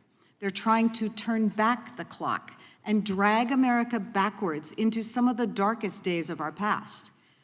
What has changed is not the Southern Poverty Law Center, but the way that this administration, with its embrace of white nationalist rhetoric and groups, has decided to rewrite facts and history. In the past year, we've seen pardons of Proud Boys and Oath Keepers who orchestrated the violent January 6th attack. The DOJ hiding from the public government research confirming that right-wing extremism poses the biggest domestic terrorism threat to our nation. The White House issuing NSPM 7 a directive that the Department of Justice and IRS target left-leaning groups that the White House has declared without evidence are a threat to our national security, and members of the administration making repeated statements that they intend to destroy nonprofit groups like the Southern Poverty Law Center that are a threat to their extremist agenda. This White House has engaged in a concerted attack on the pillars of civil society that would ordinarily hold it accountable, going after law firms, the courts, legacy media, universities, organized religion, and even the Pope. We can all see a corrupt DOJ leveraging its power to attack the president's perceived enemies and protect his allies, prosecuting those who've tried to hold the administration accountable, stealing taxpayer dollars to create a $1.8 billion slush fund to make payoffs to Trump loyalists who've been convicted of serious crimes, and giving Trump and his family a gold-plated get-out-of-jail-free card with the settlement agreement that the president's lawyer just signed. The Department of Justice's blatantly political prosecution and this committee's attacks against the Southern Poverty Law Center signaled the revival of an old authoritarian playbook to vilify and discredit those working to combat hate and protect people from oppression. And it's part of this administration's whole-of-government attempt to shut down opposition to its lawless behavior. This administration and its MAGA allies are trying to rewrite facts and history just as they've tried to whitewash the violent January 6th assault on our Capitol and our Constitution But facts have a way of being sticky. They get in the way of lies. Americans have always sought to bend the arc of history towards justice, to hold those in power accountable, and to spur our country towards a more inclusive and perfect union. And we're not going to stop now. We are not going to allow extremists and charlatans to turn back the clock and take our civil rights and repression and put them asunder with hate. So, Ms. Wiley, the DOJ's indictment targets SPLC itself rather than individuals. Is the administration's goal to take out the organization, and why? Well, I certainly can't speak for the administration. I think that what is so concerning to us as a civil rights community is that the Southern Poverty Law Center has been attacked because it does work to ensure that Black voters can vote, because it does work to show and ensure that fair maps are drawn for places like Alabama and Louisiana, where, yes, because we still have racial segregation in this country, Black people have to be packed or cracked to take away the opportunity for them to decide who can represent them that will actually be accountable to them. These are incredibly important for civil rights, but it's also incredibly important for people's ability to have voice and power, including to dissent and disagree with the policies of this administration. Do you think that The SPLC time might has have been expired. targeted because it published emails by Stephen Miller that were expressing white nationalist sentiments? The gentlelady may answer briefly. Possibly, yes. Thank you. I yield back. Thank you. I now recognize myself. Ms. Wiley, would you agree with the statement that Charlie Kirk was a dangerous extremist? I can't answer the question that way. I can certainly say that No. statements that I am aware of that Mr. Kirk made were ones that I would consider to be dangerous. And would those be the ones that he took directly from the Bible repeatedly?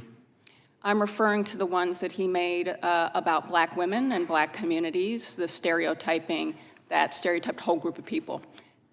So you would put him on a list of dangerous people that should, as the Southern Poverty Center did? I don't designate groups. I'm just Well, you've had answering your opinions on question. everything the Democrats asked for. I just thought you might have an opinion on that. I shared my opinion about some of the things I heard he said, yes. Okay. Would you agree that a group could be good, have a great mission, do a lot of good things, but also commit crimes? Well, I mean, anything is possible. I think what Well, we're no, talking about it's- today is a that was kind of a specific yes or no, but, organization. It's a specific organization we're talking about, though, which is Southern Poverty Law Center. And I So think your, the your, point your, is, your opinion is they can't commit crimes because they do good? my opinion is that we see a prosecution where we know that the Southern Poverty Law Center offered evidence and is asking for accountability about whether that exculpatory evidence was shown to a grand jury. That should concern all Americans. Okay, Mr. O'Neill, I'll ask you essentially the same question. Would you say that Southern Poverty Law Center does some good work, at least historically? Yes. And having looked at the evidence, would you say that it appears to be overwhelmingly evidence of criminal activity? I would direct audiences to page 10 of the indictment, where there's a direct quote from an employee saying, "I certify that I am the sole owner of the above-named proprietorship." This is a statement to a bank in December of 2016. And then the statement from then Chief Executive Officer of the SPLC, Margaret Wong, who said that the accounts below listed were open for the benefit of the Southern Poverty Law Center operations and operated under the center's authority. Okay, so what you have is actual evidence of bank fraud. I'd say it's black and white. Okay. So long as the quotes from the indictment are accurate, I have not seen the People will go to jail if those, if it turns out that, you know, that in fact it was true, but they've indicted them. So, you know, both sides are playing high risk, but it appears as though the evidence is overwhelming. Ms. Wiley, did you ever hear of the Jewish Defense League? Are you familiar with them? I'm not familiar with them. Okay. Anyone else familiar with them? You are. Mr. O'Neill, you're familiar with them. They go back to the days of New York City and going after basically white supremacist groups, anti-Semitic groups. Yes. Would it surprise you to know that Irv Rubin and Earl Kruger both went to prison for attempting to blow up my office in 2001? I was not aware of this, but it wouldn't surprise me. Earl Kruger later died in prison. Irv died before being tried, but the other was convicted and eventually actually confessed. So I'm very sorry to hear that. Here's a group you know of. They have a history of fighting anti-Semitism, something that's been mentioned on the other side, and that obviously still exists in this country, as does racism.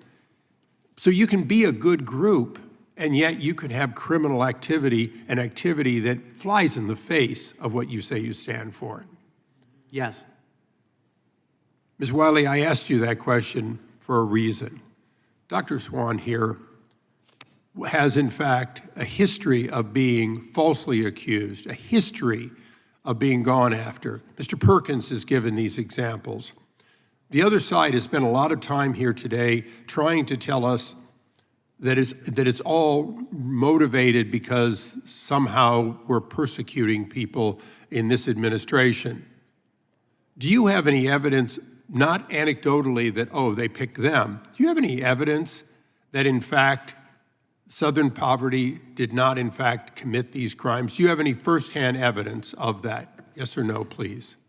Well, the Southern Poverty Law Center has a motion before the court right now, which actually says that the Department of Justice admitted that they knew that the banks knew Southern Poverty Law Center owned the accounts. That is evidence in the public record that will be tried in court. I will look forward to that in trial, and I want to thank all the witnesses today for bringing out the fact that we should, in fact, this committee should be looking at these not-for-profits and whether, in fact, they have deviated from their mission. And with that, do we have, oh, you have another? Just a couple you see, yeah. This the gentleman's recognized. Thank you kindly, Mr. Chairman. The Guardian, U.S. lawmakers say DOJ rushed Southern Poverty Law Center indictment citing whistleblowers. Without objection. Without objection. House Judiciary Democrats letter read the targeting of Southern Poverty Law Center to Deputy Attorney General Akash Singh. Without objection. And that's it for now. Thank you. We now go to gentlelady from Georgia for 5 minutes. Thank you, Mr. Chairman. Thank you for our witnesses being here today. My father was the president of the Illinois chapter of the NAACP for many, many years. As a child, I learned how to fight for my rights before I even learned how to walk. I marched in protests, sat in meetings, and helped to organize. I want everyone in this room to understand what is happening right now. The Republican Party has launched an all-out assault against civil rights organizations founded to ensure the end of Jim Crow. But that's just one part of this strategy. 3 weeks ago, the Supreme Court gutted Section 2 of the Voting Rights Act in Louisiana versus Calais, saying that, and I'm going to quote, race-neutral considerations, that it could employ race-neutral considerations, end quote, in redistricting. And within days, Southern legislatures, they rushed to wipe out Black representation in Congress. Tennessee called an emergency session to repeal its own law against mid-decade redistricting. It then splintered Memphis, a city that is 60% Black, into 3 districts to dilute the voices of the Black voters there. The state's Black legislators protested, and in response, the Speaker stripped every single one of them of their committee assignments. Tennessee is not alone in silencing Black voices. Alabama moved to reinstate maps a court previously struck down for intentional racial discrimination.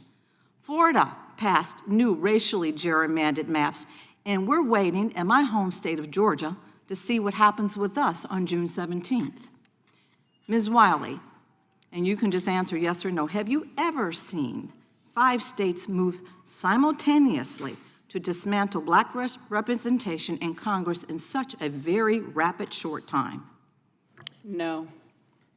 And while this administration demands attacks on Black Americans' voices with phone calls to governors, It is fighting hard for the right-wing extremist groups who stormed the Capitol on January 6th. Groups whose members are not all white supremacists, but doesn't seem to mind white supremacists.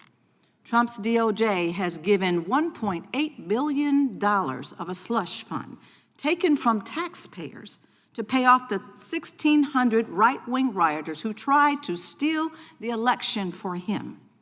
That's $1 million for each rioter, with $100 million left over.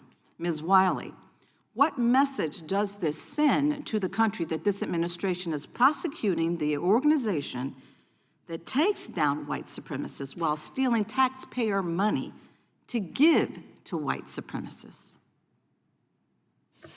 I wish I had a word, and I don't have a word for that, except to say that the American public should be outraged. Southern states are tripping over themselves to eliminate Black representation in Congress. The president is doling out reparations to white supremacists, and DOJ has indicted the Southern Poverty Law Center, an organization built to defend the rights of Americans, on charges so flimsy that it would make Bull Connor and George Wallace blush. Americans deserve a voice in our democracy, representation of their interests, and should not have to fight for their basic civil rights again and again and again. Race should not be a factor. This is an attempt to roll back the progress made through the civil rights movement and strip Black Americans of their voice in public life, using the same tactics as Southern segregationist states following the death of Reconstruction for the very same goal. I am a child of the civil rights movement. We have seen this before. If we needed a reminder or a wake-up call that Jim Crow is alive and evolved, these legislatures made sure that we got the notice. Ms. Wiley, would you like to expand on any previous questions or statements that you weren't able to complete? I just want to remind us that the federal agencies, FBI, DEA, AFT, spent over $548 million on informants for a reason, because they thought it was going to help them keep people safe. We're talking about this attack on SPLC at a time when we are facing an administration that cut funds to prevent gun violence, that cut funds to track where and how we might have violent white supremacist neo-Nazi attacks, that cut funds that was going to support public safety, all at a time when we've seen a White House directing Department of Justice about who it wants to prosecute. And as someone who used to work for the Department of Justice, that is unheard of. Thank you, and I yield. The gentleman yields back. The gentleman from Wisconsin is recognized. Yeah, just a couple of comments lead off. First of all, I'd like to thank Congressman Hunt for his pictures up here, showing what it was like in the days in which the Democrat Party just rode roughshod over the South.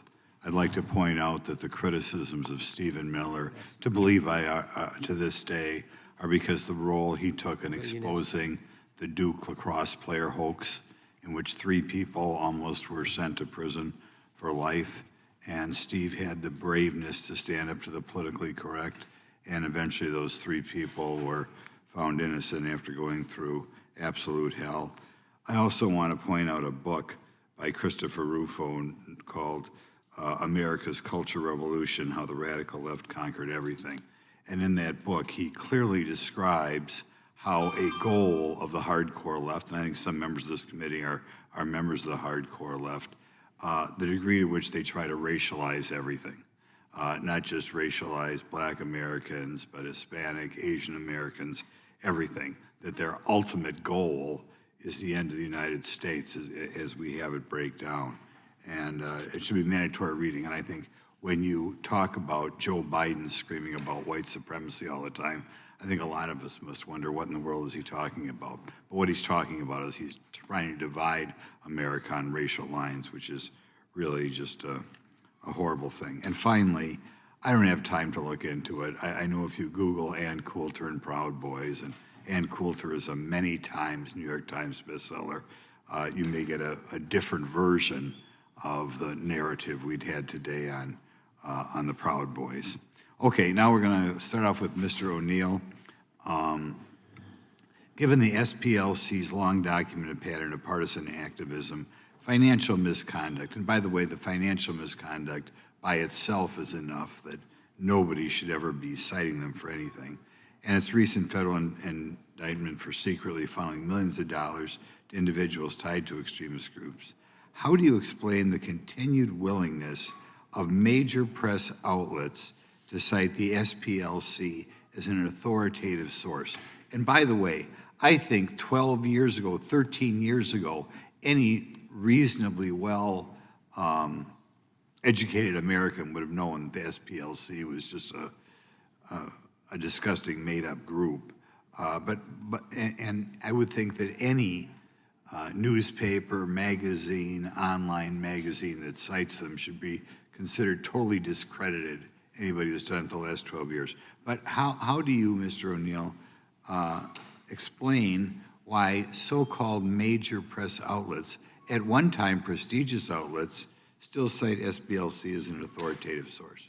I think it's because the SPLC positions itself as a weapon of the left by demonizing the sorts of conservatives that many in the mainstream left want to render irrelevant, and therefore it is a weapon, a reputational weapon against people who are inconvenient for the left's narrative. Yep. Go ahead, Mr. Perkins. Well, they leverage their relationship with government to be able to do that with the media, and then they leverage the relationship with the government with the corporations, and that's how they were able to get the corporations to debank and de-platform conservatives because of that relationship. I go back to the illustration of the hub. They're at the center of it, but they're not alone. Right. Yes? I would also say that they leverage their relationship with universities, especially law schools, because a lot of their the law students will go and intern with the Southern Poverty Law Center. Okay. Very good. It just still bugs me that they go after Stephen Miller for finding those 3 lacrosse guys innocent. Doesn't it just bug you? And you know that's what it's all about. We'll go to Tony Perkins. Your organization's falsely been labeled a hate group. I mean, to me, you're about the most wholesome organization in the country by SPLC for holding mainstream pro-life, pro-family positions. Man, they hate those pro-lifers. Given that this designation was cited by the perpetrator of the 2012 attack, how do you assess the responsibility of these sort of organizations? Well, again, we warned them to take down that label, and we've had subsequent attacks on people who have been labeled by them, including the latest Charlie Kirk, who was assassinated. There is culpability here, and I think that we need to look at going back to that government leverage that they've been using. They should never have a relationship with a government entity again. Right, they just hate Christianity, don't they? Just hate it. Dr. Swain, do you want to comment on that? Would you like to comment? Time. Oh, I'm sorry. Time of the gentleman has expired. The chair now recognizes the gentlelady from Carolina, North Carolina. Thank you so much, Mr. Chairman. Just reminding people that many of the roots of anti-racism and civil rights in the South came from the churches, very Christian people. I suppose I need to remind some members of this committee of the long and blood-soaked history of the Ku Klux Klan in North Carolina, maybe even some of our witnesses. During Reconstruction, the Klan lynched and assassinated countless Black and white leaders who opposed them.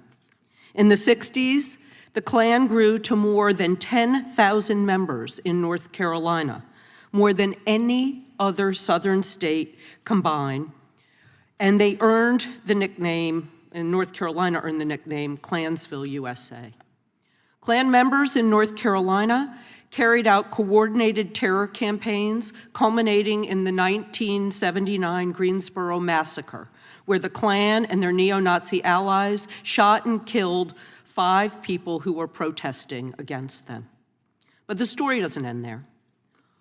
Only because of the bravery of those who fought back against the Klan, like so many of our Christian ministers and the Southern Poverty Law Center, did we see some change. In the 1980s, the Southern Poverty Law Center launched Klan Watch to monitor, track, and expose the activities of the Klan. In 1987, the Southern Poverty Law Center won a groundbreaking lawsuit, securing $7 million in a judgment against the United Klans of America after their members lynched 19-year-old student Michael Donald in Mobile 6 years earlier, and I know that Mr. Johnson talked about that. Mercifully,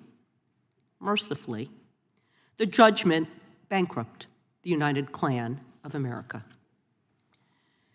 This verdict greatly weakened the Klan and sent them scurrying underground, though of course we're seeing many of them today. But it didn't stamp out the last rotten remnants of the Klan throughout the South. And those remnants have been planting seeds that have been cultivated by this president. That's why the continued work of the Southern Poverty Law Center and its allies is so essential. Now, Ms. Wiley, is paying for informants to disrupt a violent white supremacist organization like the Klan the same thing as supporting these groups? No, and that's why I was citing the FBI's own use of informants. And actually, was there a book written about an undercover agent, by an undercover agent who infiltrated the Klan, like maybe called Black Klansman? Could you tell us about that? I haven't read the book, but it's a great movie. It's a great movie. So given that the SPLC's incredibly successful history of fighting the Klan and other extremist groups, do you think that the people who have been consistently donating to the SPLC were surprised that the SPLC was paying informants to monitor, report, and expose the violent activities? Well, the only things we've heard in the public sphere is donors saying that the SPLC did what they had hoped donors would do, and we know from the public record that they're continuing to try to give money to the SPLC to continue its work. I kind of hope this lawsuit, this specious lawsuit, results in more contributions to the SPLC. Might be a silver lining to the lawsuit and this ridiculous hearing.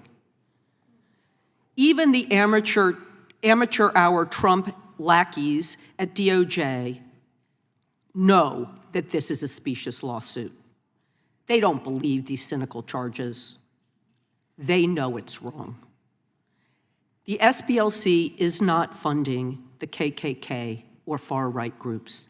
The SPLC is taking them down. But at the same time, the President of the United States is trying to use taxpayer money to fund people who have assaulted police officers and tried to disrupt the peaceful transfer of power. We have to speak truth. We have got to tell the American people what is going on, and that might be the only good thing that comes out of this ridiculous hearing. Thank you, and I yield back. I'm not sure Leo thinks the hearing's ridiculous, but actually, I'm pretty sure he thinks it doesn't. Gentlelady from Georgia is recognized. Thank you so much, Mr. Chair. I have unanimous consent request. I request unanimous consent to enter into the record an article from April 15, 2026, titled Justice Department Moves to Toss Seditious Conspiracy Convictions of Oath Keepers and Proud Boys. The objection. And the second one I have is several Tennessee House Democrats stripped from committees after last week's special session. The objection. Thank you. Gentleman from New Jersey is recognized. Thank you, Chairman. I'm going to take the gentlelady from North Carolina's advice and get to what I believe is the truth here. And I'm going to get a little historic on you. Anybody ever hear of Machiavelli? Remember that when you learned that in school? You know, and you can debate the exact wording of what it means, you can debate the exact origin, but the meaning is basic and it's simple and it's as old as politics itself. If you believe, according to Machiavelli, that your cause is important enough, that it's righteous enough, that you want to obtain certain goals, that it's urgent enough, there are no rules, no morals, and no ethics. Truth becomes flexible, and there are no standards anymore. And people start telling themselves that anything is acceptable if they can win, if the outcome is important enough to them. This is about winning. This is about the left wing, I'm sorry, but it's about the left-wing Democratic Party wanting to win and using the SPLC, using each other as tools to make sure that they win elections and put out misstatements. And we have to ask, when it become part of the philosophy? Well, in the last administration, we saw a lot of things, an FBI of lies, an FBI of untruths, an FBI of injustice, an FBI that Joe Biden was willing to rely on politically tainted information, some of which came from the SPLC. Bad information. We know now that it was wrong, that it wasn't true at multiple levels. The AG told us that the greatest threat facing the entire country was domestic violent extremists. But the real threat, the great threat, a great threat to freedom, was his own Department of Justice and his own FBI back then. It was scary. If you had a different opinion, guess what, folks? And I'm not trying to address this to you, Mrs. Wiley. I have a right to be conservative. I have a right to a different viewpoint. But there's not one human being up here that supports the Ku Klux Klan. None of us like it. I bet you there's nobody in this whole damn room that supports the Ku Klux Klan. Catholics saw the clearest example of this. It was hateful. It was hurtful. They went after Roman Catholic churches. They were going to have undercover agents. Thank God we found the information. It would have been going on. They went after Hindus in my own state of New Jersey. Good, faithful, peaceful, loving people. The FBI went in with guns drawn from bad information that they got. SPLCA supplied a lot of this. The FBI painted them as domestic terrorists. The same thing with parents in school board meetings that were worried about the stuff their own biological children were being taught to them. It is wrong. Catholics aren't extremists. Concerned parents aren't extremists. Hindus aren't extremists, but we've seen the pattern before over and over again. We saw it in the abuse of FISA. We saw it when, by the way, tax dollars, questionable sources, FBI, Igor Danchenko, remember that? Hundreds of thousands of dollars paid to him for bad information. We also got bad information from the Southern Poverty Law Center, all for politics to go after Republicans. That's the elephant in the room. That's what people don't want to talk about, but that's the real deal. If you were conservative, and no, Charlie Kirk was not a terrorist. If you just sat and listened to what he said, you might not agree with it. He was just a very faithful, conservative person. It's his right. And now the worst of all of it, though, is that we find the Southern Poverty Law Center is just one more tool. I think it started out good. I think they wanted to do good things. I think there are still people in there that want to do good things, but it's been used in a way that is perverse and awful to get political goals of a political party accomplished. Machiavelli through and through. It's pretty damn amazing. People donated money believing they were helping good causes, helping vulnerable people, and in the beginning they were. Nobody wants racism. Nobody up here in this room wants racism. Nobody wants to hurt anybody. Nobody wants to hate anybody.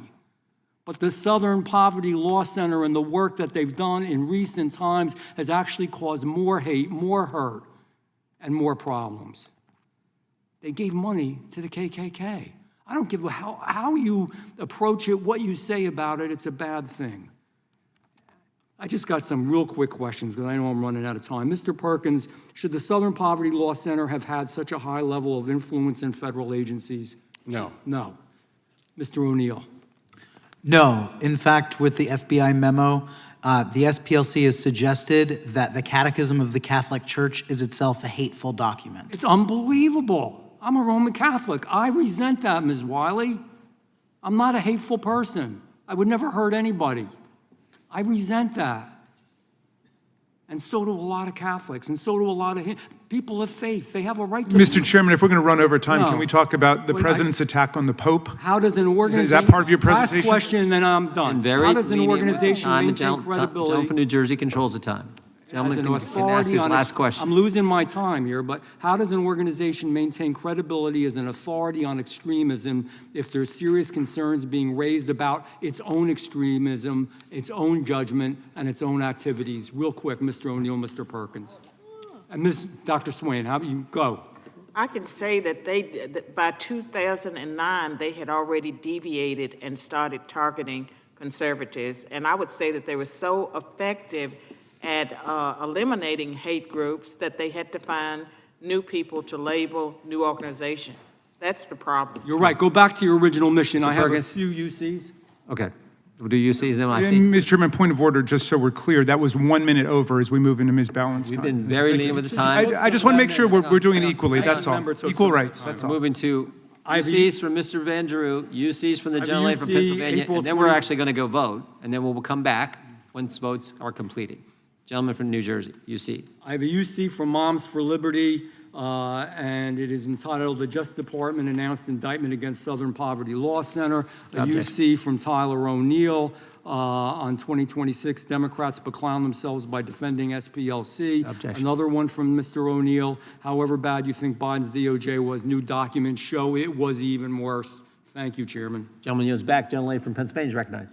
Thank you, Mr. Chairman. I have a unanimous consent request to introduce an article from the Hill dated September 17th, 2025. DOJ quietly removes studies showing right-wing attacks outpace those by the left. Objection. An article from the Washington Post, November 13, 2019, leaked Stephen Miller emails showed Trump's point man on immigration promoted white nationalism, SPLC reports. Without objection. White House issued the National Security Presidential Memorandum 7 in September 2025. Without objection. And an article from the New Republic, April 2026, the Justice Department sides with the Ku Klux Klan. Without objection. And I have two here. Massacre at Pittsburgh Synagogue tied to anti-refugee sentiment. And Objection. Buffalo Shooters Manifesto promotes great replacement theory anti-Semitism. Without objection.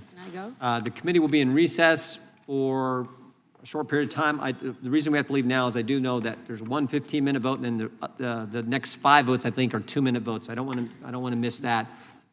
So we're gonna recess. There's some lunch for you in the back, and then we'll be back as quick as we can. Committee stands in recess.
Committee will come to order. The gentlelady from the great state of California is recognized for 5 minutes.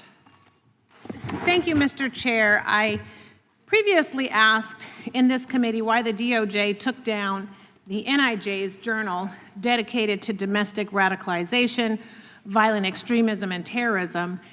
In that journal, the DOJ research found that since 1990, far-right extremists have committed far more ideologically motivated homicides than far-left or radical Islamist extremists. And in spite of those facts, we held 2 hearings in this committee committed to Islamophobia, and not a week later, yet another act of deadly violence from the right occurred at a mosque in my home state. So before I begin, I'd like to respectfully ask our chairman, Mr. Chairman, will you commit to holding a hearing on the white nationalists who violently shot at the mosque this week in San Diego? We will take that under consideration. We have a number of hearings scheduled and markup scheduled coming up here in the next week. We're looking to do something on Act Blue. We're looking to get the CEO of Mr. Southern Chairman, Poverty I'm Law going to Center. reclaim my time. But he wouldn't agree to come yet. So we're reclaim working my on that. time from you and hope that long thing turns into a yes. But now I would like to talk about an organization which is and has been historically dedicated to stopping violence, the Southern Poverty Law Center, whose informant program has helped stop real acts of violence in this country. SPLC shared intelligence gathered from informants directly with law enforcement agencies, including the FBI and DOJ. That information helped stop a neo-Nazi from obtaining a security clearance and helped thwart a planned terrorist attack targeting a synagogue and an LGBTQ bar in Las Vegas. So, Mr. Tyler, if an organization helps stop a bomb attack, is that good or bad? Well, of course it's good. Okay, thank you. No, because I don't have a lot of time. Mr. Tyler, do you believe that law enforcement should ignore credible intelligence about violent extremist threats? Yes No. or no? Okay, thank you. And the witness's name is Mr. O'Neill. Oh, I apologize. Thank you. Because from where I sit, those answers sound like public safety work. Yet Republicans applauded when Kash Patel severed the FBI's information sharing relationship with SPLC. And I cannot find a single instance where SPLC's cooperation with law enforcement made Americans less safe. Maybe the real issue is simply SPLC has been effective at exposing white supremacist and extremist organizations for decades, organizations that Republicans either condone or deny exist at all. SPLC was founded during the Civil Rights Movement to fight racial terror and organized hate in the South, and for over 50 years it has sued violent white supremacist organizations, monitored extremist groups, protected voting rights, and defended vulnerable communities. SPLC bankrupted factions of the KKK and fought racial intimidation campaigns. And recently they exposed abusive living conditions in juvenile detention centers and filed suit against school districts that failed to provide individualized services and reasonable accommodations for disabled students. How is that bad? And let's talk about transparency for a moment. Republicans are accusing SPLC of wrongdoing because it did not publicly disclose donor-by-donor payout maps tied to confidential informants. But nonprofits do not operate that way. Are Turning Point USA or Moms for Liberty publishing donor-by-donor payout audits? Because I can't seem to find them. And somehow Republicans want a completely different standard applied here. And the hypocrisy becomes even more obvious when you look at Acting Attorney General Todd Blanche. Mr. Blanche publicly attacked SPLC over its confidential informant program while refusing to rule out taxpayer-funded payouts to January 6 rioters, including individuals convicted of assaulting police officers. So why is secrecy suddenly unacceptable when a civil rights organization uses confidential informants to stop violent extremism, but perfectly acceptable when this administration creates a $1.8 billion taxpayer-funded white reparations slush fund? Why are Republicans attacking SPLC while refusing to provide transparency about who could receive taxpayer-funded payouts tied to January 6 insurrectionists? This hearing has nothing to do with oversight and nothing to do with public safety. It is about intimidating organizations that challenge white supremacy, defend civil rights, and refuse to bend the knee to this administration. And Mr. Chair, as you know me, I have some there we go, my friend. The gentlelady is recognized for unanimous consent request. Thank you. The first one is the acting attorney general is facing bipartisan criticism about the DOJ's so-called anti-weaponization fund, 51926 Politico. I ask unanimous consent. Without objection. What we know about the San Diego mosque shooting victims, suspects, possible motive, and more. Without objection. Multiple Republicans in Congress post openly anti-Muslim statements. Without objection. The second wave, return of the militias. Without objection. Pentagon tightens ban on supremacist activity after years of denying problem. Without objection. SPLC, DOJ lawsuit, a wake-up call to end Mississippi's school-to-prison pipeline. Without objection. SPLC report reveals the high price of Florida's incarceration of black children. Without objection. Fifth Circuit rules against unlawful debt collections targeting Hurricane Katrina survivors. Without objection. SPLC report, overcoming the unprecedented Southern voters' battle against voter suppression, intimidation, and a virus. Without objection. SPLC announces new campaign, Poverty is Not a Line, during Poverty Awareness Month. Okay, without objection. How the threat of political violence is transforming America. Okay, without objection. And the last one, right-wing extremist violence is more frequent and deadly than left-wing violence.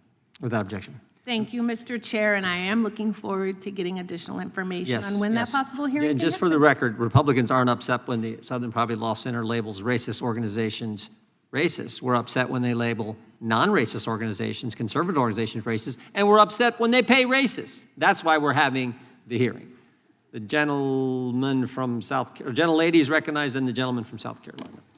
Thank you. The 11-count indictment of the Southern Poverty Law Center over wire fraud, false statements, and conspiracy to commit money laundering states that between 2014 and 2023, the SPLC covertly funneled more than $3 million in donated funds to individuals who were associated with several violent extremist groups, including the KKK, the National Socialist Movement, and the National Socialist Party of America.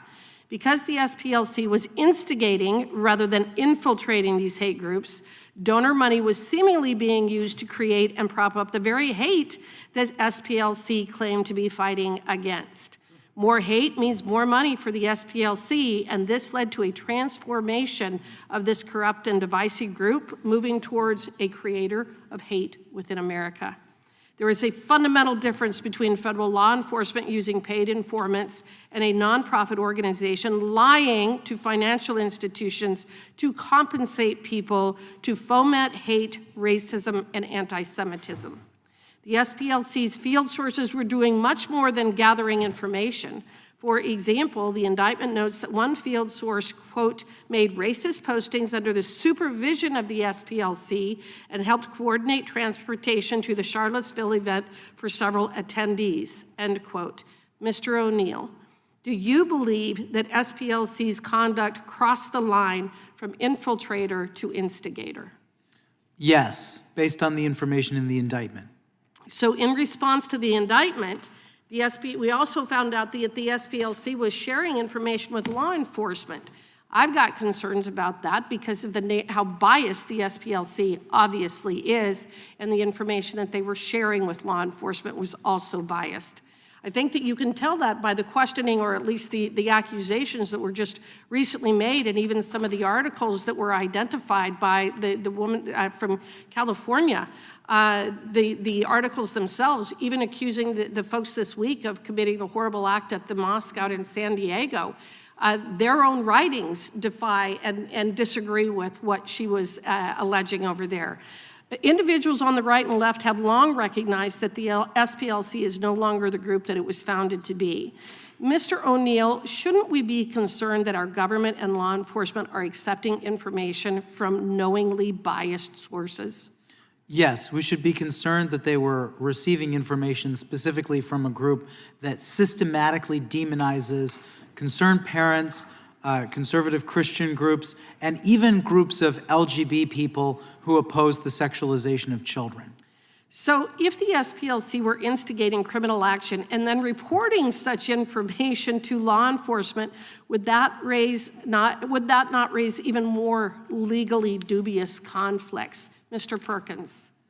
It would. SPLC was it was like they were hiring an arsonist to create a fire.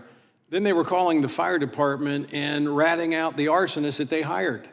And then they wanted to someone else, or accusing someone else of setting the fire. Well, but they also wanted to get Citizen of the Year award by calling in and turning in the arsonist that they paid. It's a conspiracy that goes way beyond just money. This was about trying to demonize, silence, and completely eliminate any opposition to the left when it came to their agenda. And that's what's played out, I think, today with the questioning in your testimony. But now we're finding out that the SPLC was not only engaged in this kind of behavior, but we have schools across the country that have included SPLC information in their curriculum. Dr. Swain, what are the concerns that you have in that regard?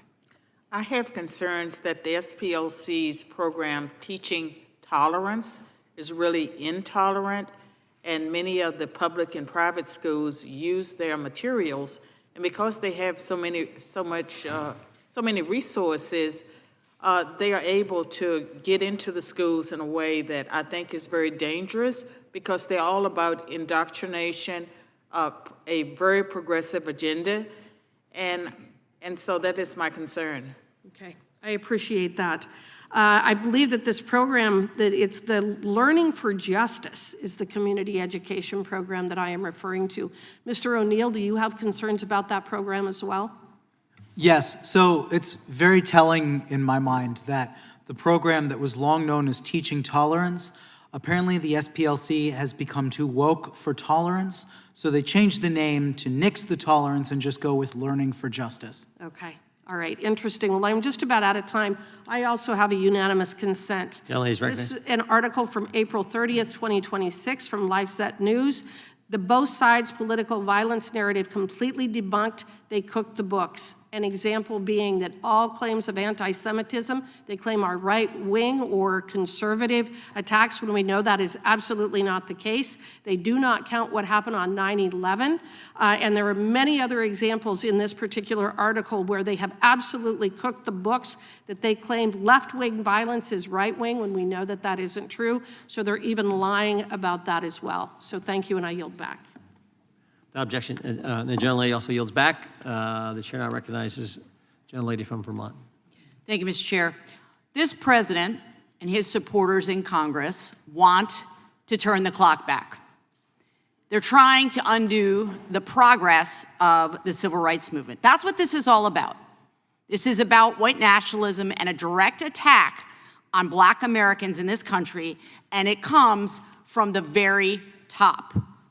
That's why we need groups like SPLC, because the president is systematically taking us back to the darkest chapters of American history. Rather than face accountability from the voters, he is fully embracing authoritarianism.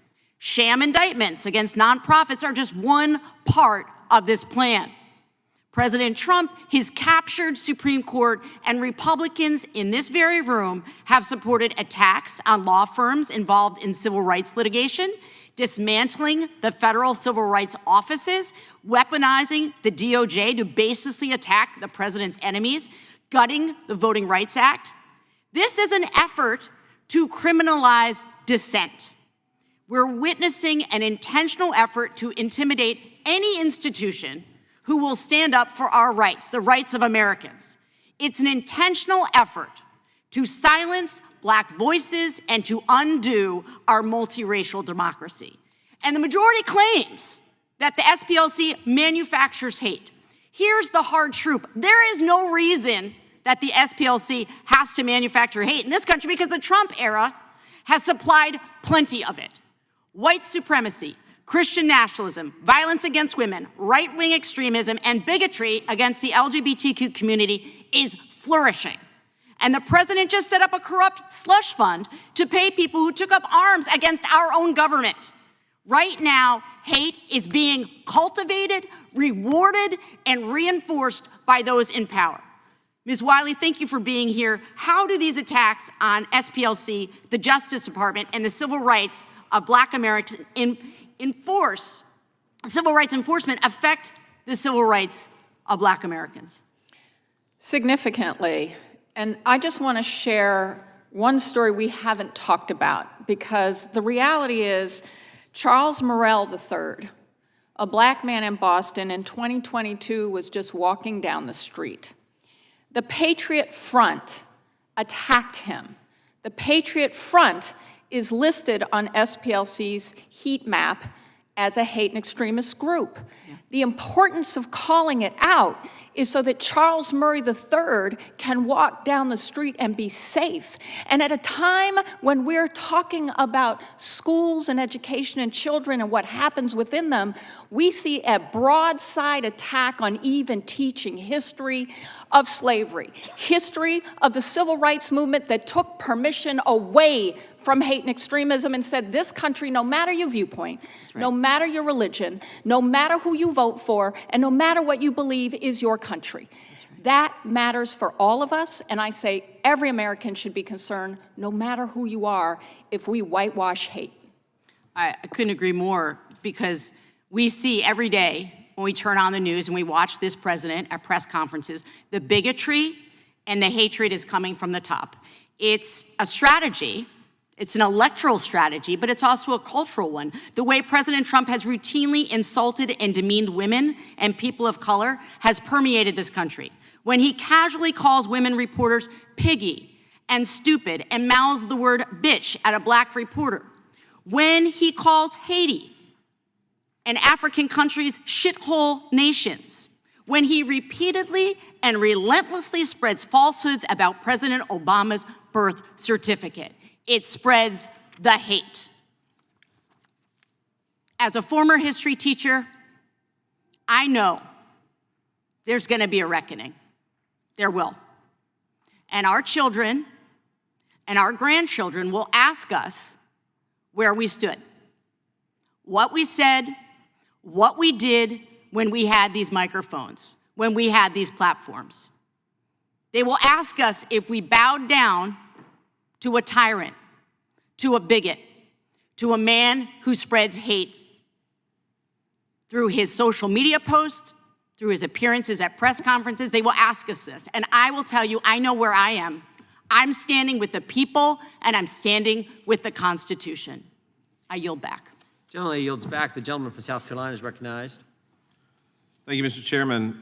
Hey, guys, I have a great idea. 2016, we raised $51 million. That's really good. But I think we can do better, right? I think we can do just a little bit better if we just invest in the same thing that we're perpetuating, if we perpetuate the same thing that we're fighting against. So let's take, Mr. O'Neill, $3 million.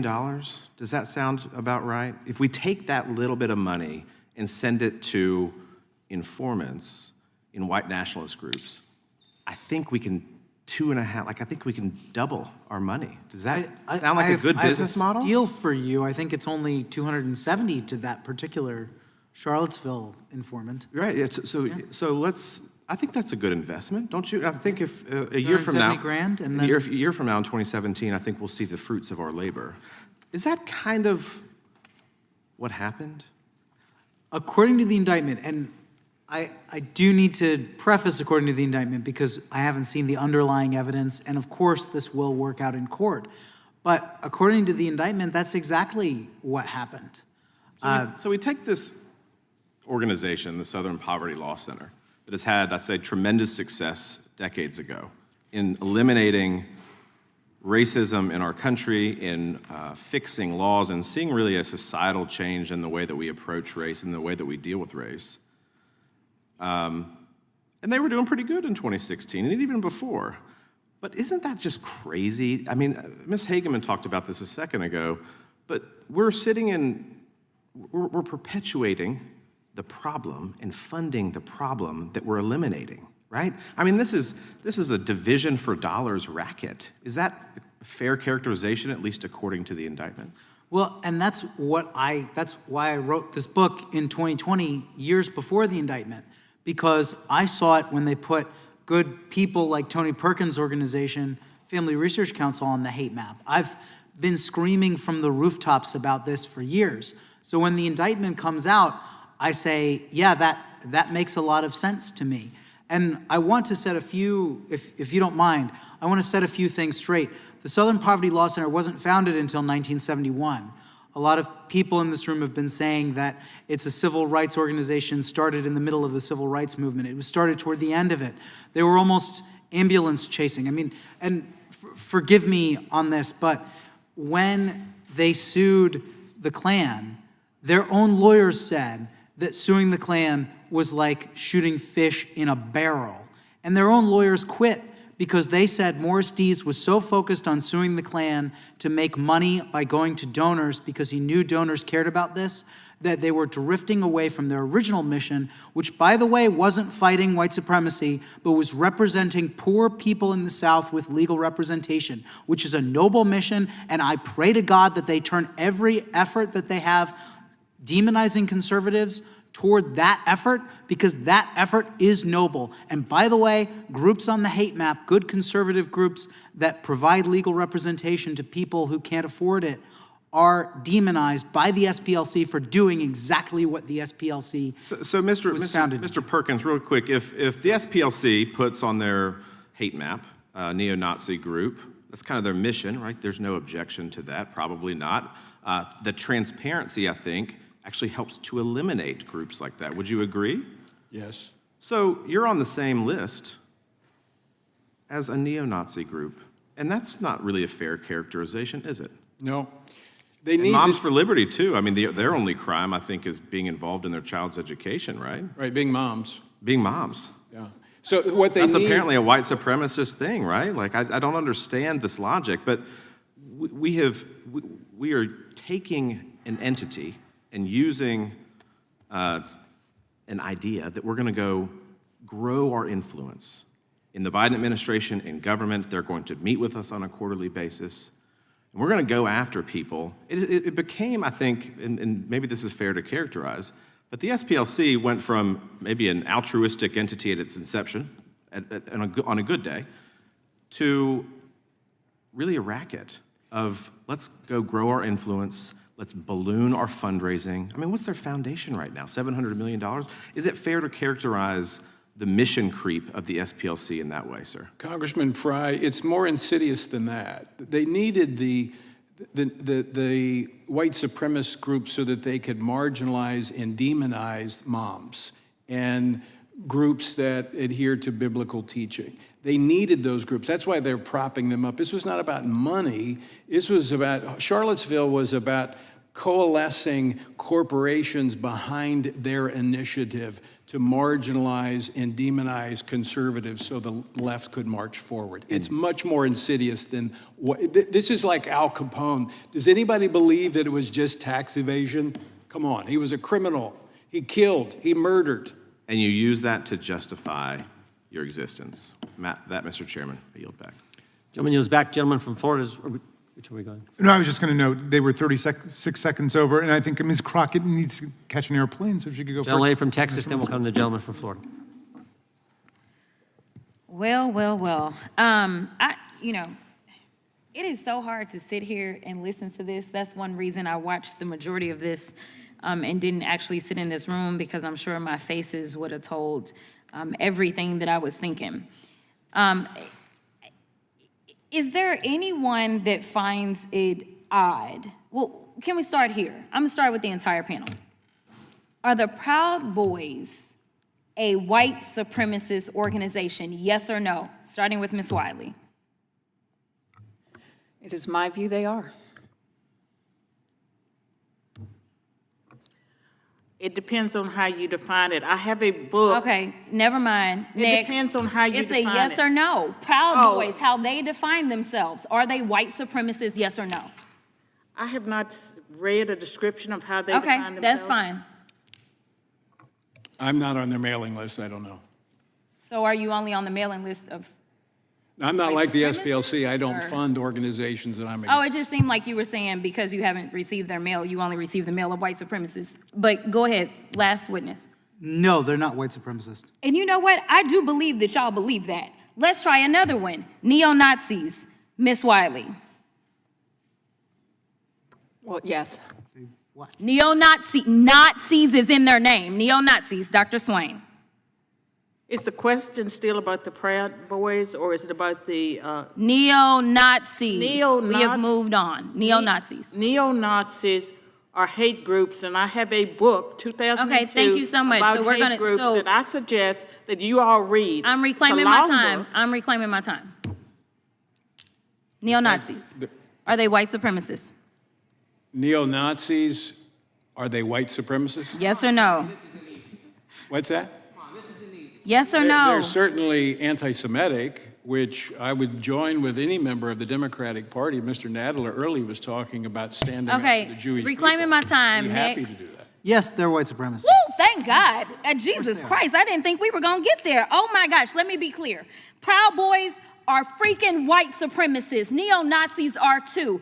And this president, who loves to coddle white supremacists, has decided that they should be given checks. The reasons that I pointed to those particular organizations is because you can go and read, I don't know how many articles, as Dr. Swain wants people to read up.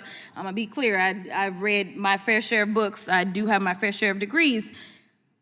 It is clear that neo-Nazis as well as Proud Boys joined in on January 6th. Yet this slush fund that they keep talking about is specifically to give them money. So how dare this majority sit here and try to lecture this organization about money? Now, we're not talking about tax-paying dollars as we are in that slush fund. But you're telling me that $2 billion in the same country that I'm sure some of y'all would struggle with whether or not the enslavement of black people was good or bad. I'm not even gonna go there and ask y'all the question because y'all struggled with defining that these people were white supremacists. But this country still hasn't thought that reparations made sense for black folk in this country. But at the same time, they've decided that people that are in organizations that are absolutely white supremacy organizations should get our tax dollars because they decided to tear apart or attempt to tear apart our democracy. They are being rewarded. These are people that went through our criminal justice system. When people on that side of the aisle claim that they love law and order, they went through it. They either entered pleas of guilty or they were found guilty. And this president, on day one, his priority was not around racism. It was around doing things like letting them go and now putting money in their pockets. We haven't had one hearing on white supremacy. Yet when we look at things like the killing of Ahmaud Arbery, George Floyd, Breonna Taylor, the 9 worshipers who were murdered at the Mother Emanuel AME Church, the 23 people murdered in 2019 during the shooting at Walmart in El Paso, the 10 people murdered during the 2022 shooting at a grocery store in Buffalo, New York.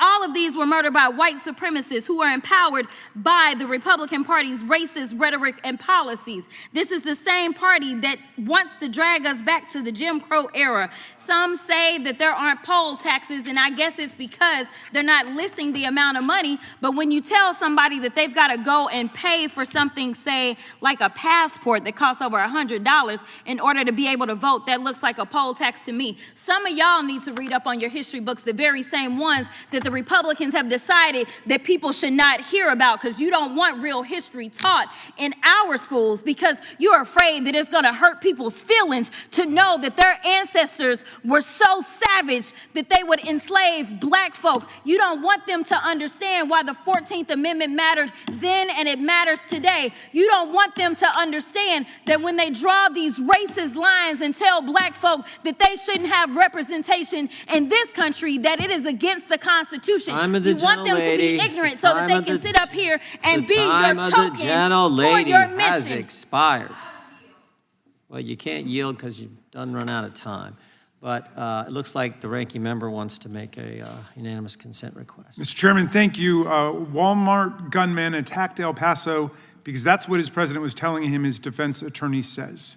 I'd like to introduce that for the record. Without objection. Democrats talked about a slush fund. I would just point out, was it a slush fund when Peter Strzok got $1.2 million from the Garland Justice Department? Was it a slush fund when Lisa Page got 800,000? You know, Peter Strzok's the guy that said, I'm in the Northern Virginia Walmart. I can smell the Trump supporters. And the Biden Justice Department gave him $1.2 million. Gentleman from North Carolina is recognized. Thank you, Mr. Chairman. Ms. Wiley, I want to talk to you about the Charles Morrell case that you mentioned earlier. You said it happened where? Boston, In Boston? Massachusetts. Yes, sir. And he was attacked by whom? The Patriot Front. The Patriot Front. The SPLC did not give the Patriot Front any money, is that correct? I don't know. You don't know? No. And how was he attacked? And pardon me, I'm just not familiar with this case. The Patriot Front was, had a march that they were engaged in without a permit, and he was attacked on the street. Was he killed or just assaulted or? I don't know that it matters if we're talking about a hate crime, which is what we're talking about. I'm just trying to get the details, ma'am, and I'm leading up to this. Would you be willing to condemn the local leaders' efforts to defund the police? Because I agree with you. We should have safe streets. I'm sorry, I'm not quite. Will you condemn Boston's local leaders from trying to defund the police? They did that in their recent budget proposal. I don't live in Boston. What I will say is this was a hate crime. You think that defunding the police helps or hurts public safety? The question I think that I was asked to come speak to was the rise of hate and the critical importance of us addressing and protecting civil rights. Well, you said earlier that you respect Mr. Murrell's right to a free street. So I'm asking you, will you condemn the local leaders' efforts to defund the police? I will not make any comment about local decisions. What about Mayor Wu's policy of offering sanctuary to people here illegally, regardless of their criminal history? Will you condemn that?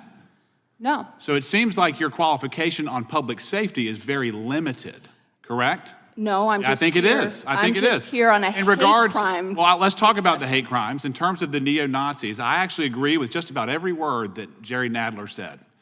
I'm working on a bill to promote safe places of worship, increase penalties for attacks on worshipers, and neo-Nazism is certainly on the rise. You would agree with that? I would. Anti-Semitism, attacks against Jews, Christians, members of other faiths, it's on the rise. It is. Do you know why it's on the rise? Well, I think that's why we've been so concerned about the cuts to grants and programs that are helping us understand the rise and exactly why we have young men like we saw in San Diego murder 3 men at a mosque. Are you concerned at all? While we're concerned about the attacks on the Southern Poverty Law Center, which is also seeking to help us better understand. Do you find it at all problematic that one of the leading candidates for United States Senate proudly commissioned and displayed a Nazi tattoo on his chest for almost 20 years? Does that concern you? I don't know who you're referring to. I would only say that anti-Semitism, neo-Nazism, hate always concerns me. Would you condemn that and that candidate? He's a United States Senate candidate who proudly wore a Nazi tattoo right on his chest. Well, certainly I don't agree with any support of neo-Nazism. Now, I'm detecting a little bit of, it seems like, viewpoint and partisan bias from the SPLC. Mr. Perkins, I want to talk to you a little bit about this. Do you know why there is such fervent resistance, or I would say fervent hatred for traditional viewpoints, for Christians, for people like yourself? I do, because we have a fixed view of marriage, of human sexuality, and that stands in the way of the left's ideological push to transgender our children and to redefine marriage. And so in order to shut us up, knock us off the media, defund us, they have to label us alongside of these racist groups. Right. Ms. Wiley, do you think that biblical values are extreme? I don't even understand the question, sir. I'm Very sorry. simple. Do you believe that biblical values are extreme? I believe that people have the right to have their beliefs, including their interpretations of religion, whatever their religion is.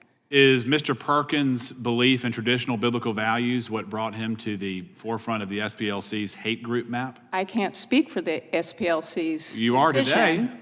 I am here to speak about hate and bias, and Do what you I think am that here to belief say in biblical is values promotes hate and bias? That is way too broad a question Well, to I'm answer. asking What I'm very clear on is that we have a constitution that protects First Amendment rights, including freedom of religion. We support that as a civil rights community that includes almost every faith and, Yep. and an interfaith alliance. Well, I know, let me frankly, just stop you there. I know Dr. Swain well. She's a scholar, she's independent, she's very well thought out. Why was she listed as someone to be concerned about? I'm here because we're talking about hate. I do not engage in the Is she a hateful designations. person? I don't know her. You're on behalf of the SPLC. I'm on behalf of civil rights, the Leadership Conference. Is she on Civil and anti-civil Human rights? I don't know her.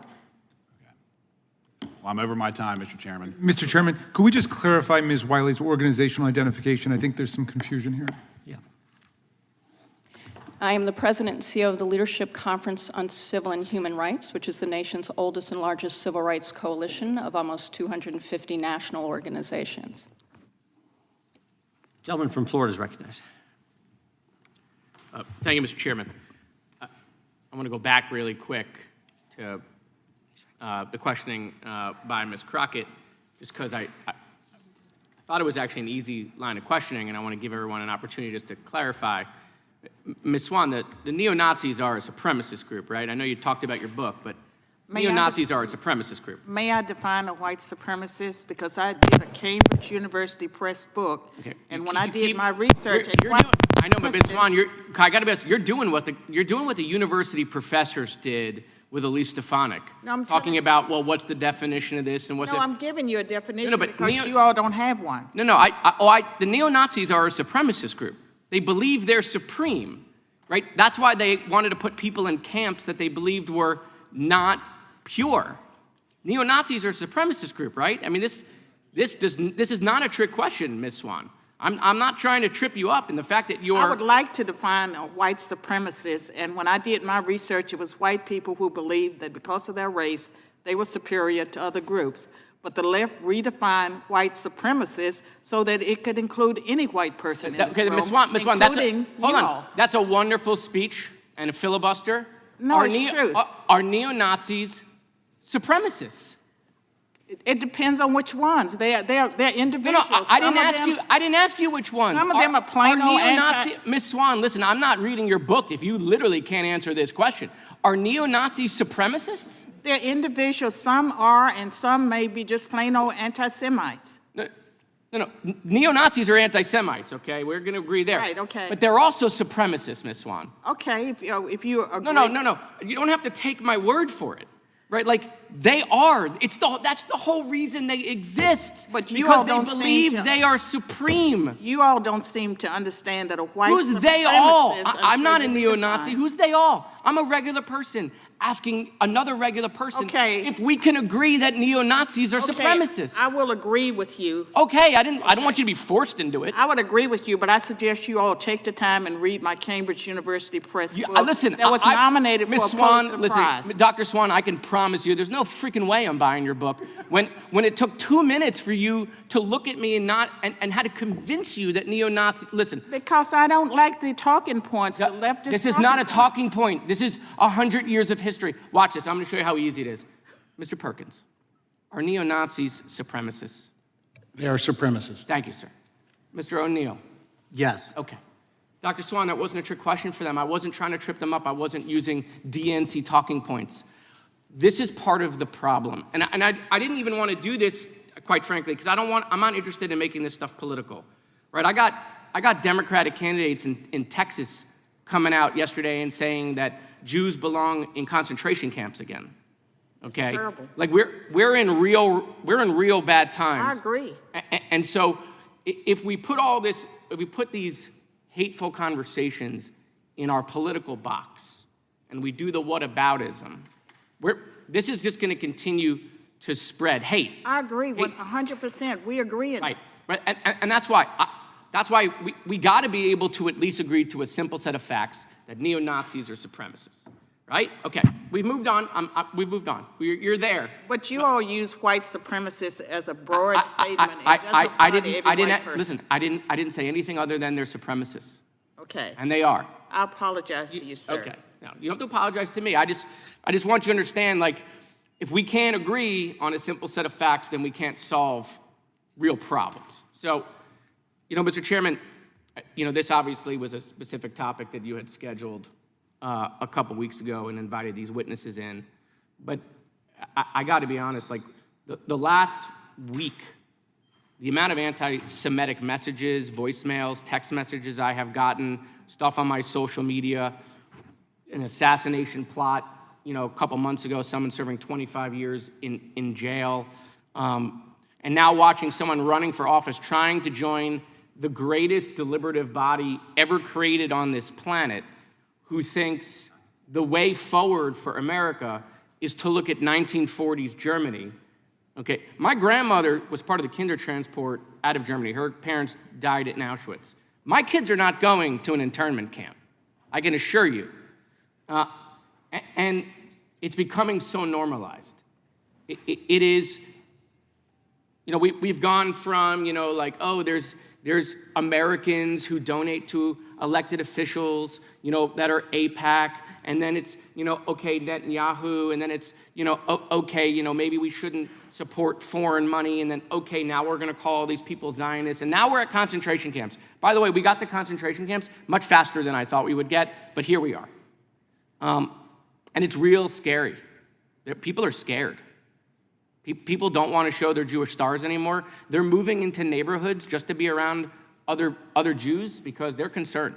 And one of my Republican colleagues, and I know I'm over, Mr. Chairman, I'm going to wrap it up. One of my Republican colleagues asked, do we know why it's spreading? Hate, all sorts of hate, not just anti-Semitism. This is why it's spreading. It's all here. It's really here. Go poll young kids versus seniors. It's a dramatic difference in the amount of hate young kids have versus seniors. This is the difference. You're seeing it in voting patterns. You're seeing it in belief systems.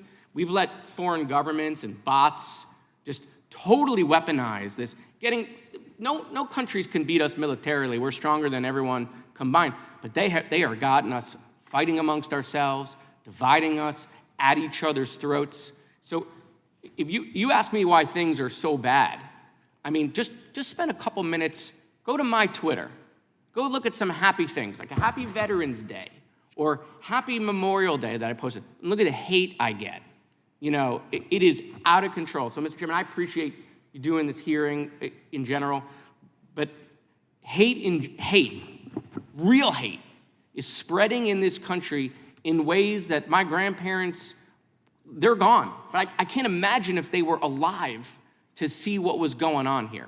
I yield back. Thank you for the extra time, Mr. Chairman. Well, I appreciate what the gentleman said, and one of the things I have personally made a commitment to do is keep it out of our party, the party I belong to. And I know you are doing unbelievable amount of work trying to keep it out of your party. The once great party of FDR and JFK, we're seeing things there that are just not healthy for this great nation. And I'm committed to doing everything I can to make sure it doesn't get involved in the Republican Party. And I appreciate your words because it is scary, very scary. The gentleman from Missouri is recognized. Thank you, Mr. Chairman. Yes, Mr. Chairman, I have to say I agree with a lot of what my colleague, Mr. Moskowitz, just said, and I think it is a lot of the hatred and division is driven by social media, by this, especially since COVID, and I believe our foreign adversaries in many times are intervening, and I believe the algorithms are driving our young people particularly into more and more extreme views, and that's sowing social division, and that is not good for anyone other than our foreign adversaries. But Mr. Chairman, thank you for holding this committee. It is truly astounding to me the lengths to which the Southern Poverty Law Center has gone to preserve its relevance. And I think it's telling that at this, our second hearing about the Southern Poverty Law Center, my Democrat colleagues have not called someone from SPLC to defend themselves. In fact, the previous Democrat witness, very similar to the witness today, just over and over again, well, I don't speak for the SPLC. Well, why are you here then? Look, an organization that was ostensibly committed to advancing civil rights should strive to make its own intervention less necessary by encouraging productive dialogue and fostering equal treatment under the law, rather than continually framing disagreements through the lens of racial animosity. If the SPLC were serious about dismantling hate, it would not be funding it, nor would it be engaging in conduct that promotes division for institutional or political gain.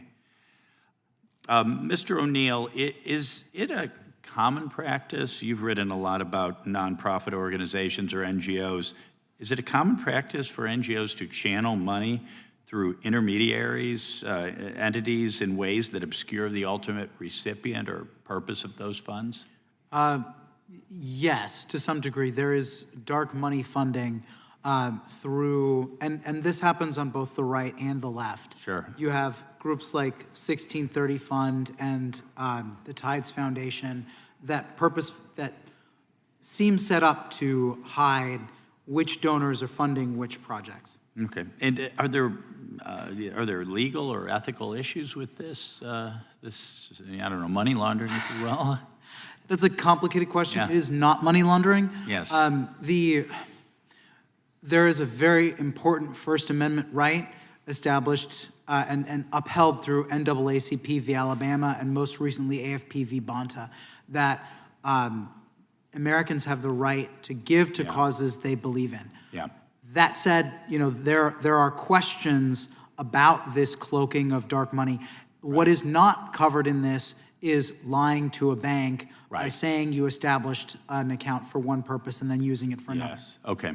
Does the SPLC reveal what the criteria or metrics are to determine which organizations or individuals are included in their hate map? They claim to, yes. They have because when very weaselly language. They say when a group vilifies other people, typically by their immutable characteristics, but they use the word typically because they have anti-immigrant hate groups. Yes. And so your immigration status is not an immutable characteristic. So FAIR, Center for Immigration Studies. Correct. I've studied their work quite a bit, and all I see is a desire to enforce federal immigration law, but somehow that makes you a hate group. Well, let's go to let's go to someone right here. Dr. Swain, are you an apologist for white supremacists? I don't think so. I try to stand up for all Americans. I believe in the Civil Rights Act and the Equal Protection Clause of the 14th Amendment. It applies to all races, and in America, we should not be discriminating for or against any group. So you have a dream that someday your young children would be judged not by the color of their skin, but by the quality of their character. Yes.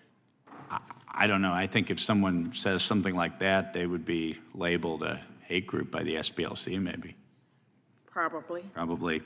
I think you said it very, very well, Dr. Swain, that rather than monitoring hate groups, the Southern Poverty Law Center has become one. And that was 2009. And I had been a Democrat all of my life. And so at that time, I was about ready to make a transition, but So that was 2009. Yes, In the last 17 years, has anything changed your mind about SPLC? I was ahead of my time. Thank you. Thank you, Mr. Chairman. I yield back. Yields back, gentleman from New York. Oh, okay, sure. We'll go to the gentleman from Wisconsin. Thank you, Chairman. Mr. O'Neill, I wanted to talk a little bit about this, the hate map concept, but isn't it true Southern Poverty Law Center began as a public interest law firm? Correct. Yeah. And it actually, as a member of the state legislature, we had some issues in which Southern Poverty Law Center had weighed in on. So I was familiar with the group before this latest set of issues made us kind of more aware of what's going on internally. But when did the organization start to kind of stray from that original mission or that original course? So it strayed from that course in at least two ways and two time periods. The first was in the 1980s when the lawyers all quit because they said that Morris Dees took the organization in a direction of fighting the Klan instead of representing poor people in the South. And then the more recent time was really starting in the late 1990s, but ramping up by 1,000% in 2010 when they had their hate map and they started going after conservative organizations.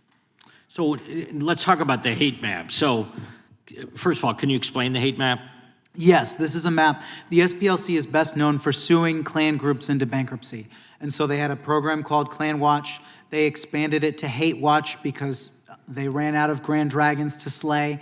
And not to say that white supremacy doesn't exist anymore in America. There are some isolated groups, but by and large, not enough to justify the sort of money that the SPLC gets.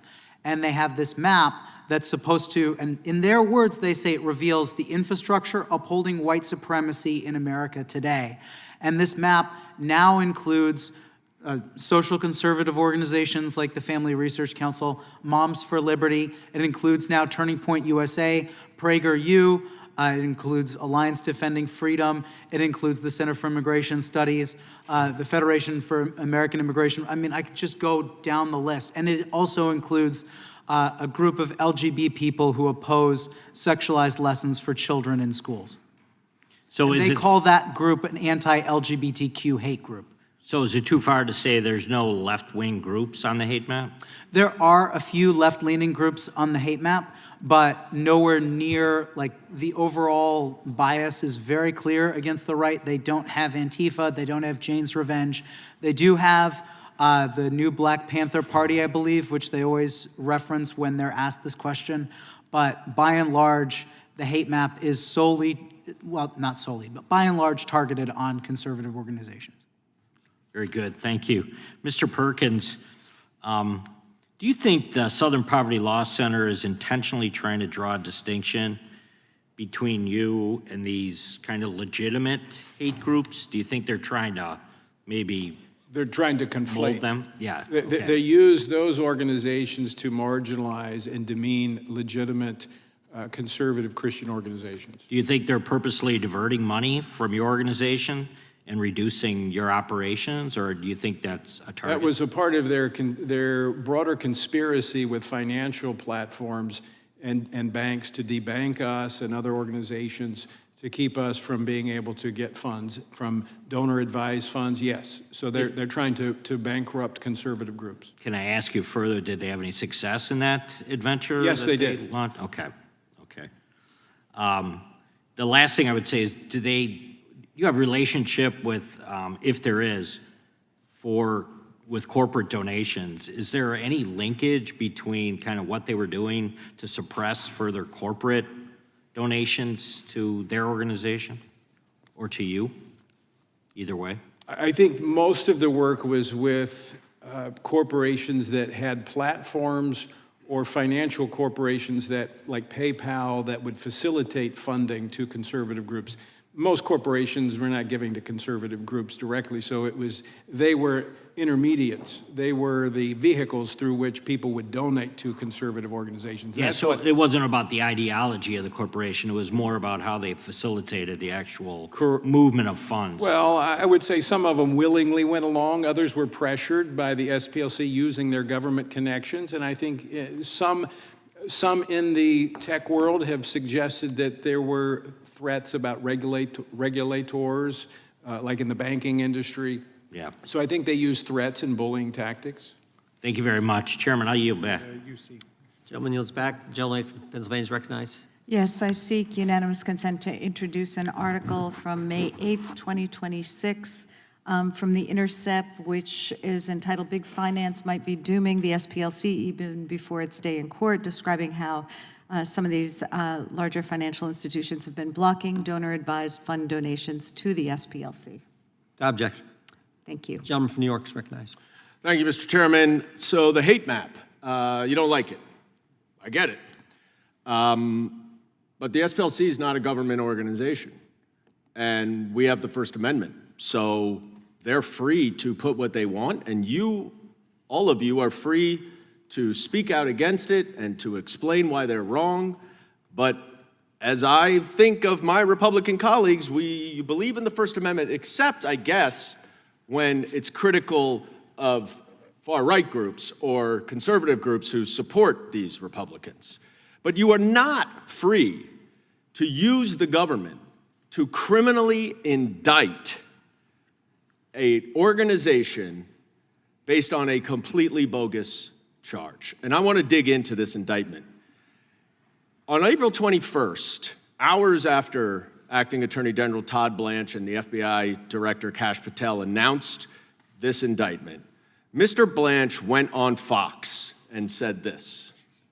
No information that we have that suggests that the money that they were paying to these informants and these members of these organizations, they then turned around and shared what they learned with law enforcement. To the contrary, or else we would have known from their own words that they had given this money to these guys, and we didn't know it.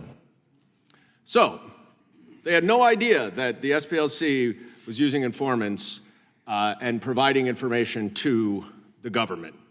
5 days later, Mr. Blanche was forced to acknowledge that that was a false statement. In fact, it was in a document filed by the Department of Justice where he said it is true, he went on TV and said it is true that over the years they have selectively shared information with law enforcement. That's well documented and no dispute, but they aren't charged with any of that conduct. What the hell does that mean, they aren't charged with any of that conduct? The entire premise of this fraud scheme is that SPLC was actually using the money given by the donors to support the hate groups, not to dismantle them as they represented. So any knowledge by the government that the SPLC shared information with them to dismantle these groups completely undermines and defeats the fraud claim. But there's plenty of evidence that the FBI knew that the information provided to them by the SPLC to help the FBI dismantle these groups came from informants. In fact, 2 weeks before the indictment, the SPLC presented the U.S. Attorney's Office with evidence that showed that they had been sharing information from informants with the FBI dating back to 2018. And even Blanche's statement that none of the information shared with the FBI was charged in the indictment is false. It doesn't matter because that's not what the fraud claim is, but it is false because the Charlottesville Unite the Right movement is specifically mentioned in the indictment. But the indictment does not mention the 45-page report that the SPLC sent to multiple FBI offices before the Unite the Right event that included information from their informants. Now, we've established that. Now we know this fraud claim is completely bogus. But it gets worse because it's not even part of the allegations. In paragraph 19 of the indictment, it explains the fraud scheme. It says that the SPLC represented to the victim donors that their money would be used to help dismantle violent extremist groups, but that they did not tell those donors exactly how they would do that. So it actually charges fraud by omission, not misrepresentation. But in order to have fraud by omission, you must prove that the omission was material to the victims such that they would have acted differently if they had known about it. But there isn't a single allegation in the indictment that any donor would not have donated if they knew about the payments to informants. In fact, everything we know is the opposite. Ms. Wiley has pointed out repeatedly about how donors are trying to continue to give. And that Intercept article that Ranking Member Raskin introduced cites 20 donors who now say that they either knew about the paid informants or they would have made their donations anyway. And so what is this really about?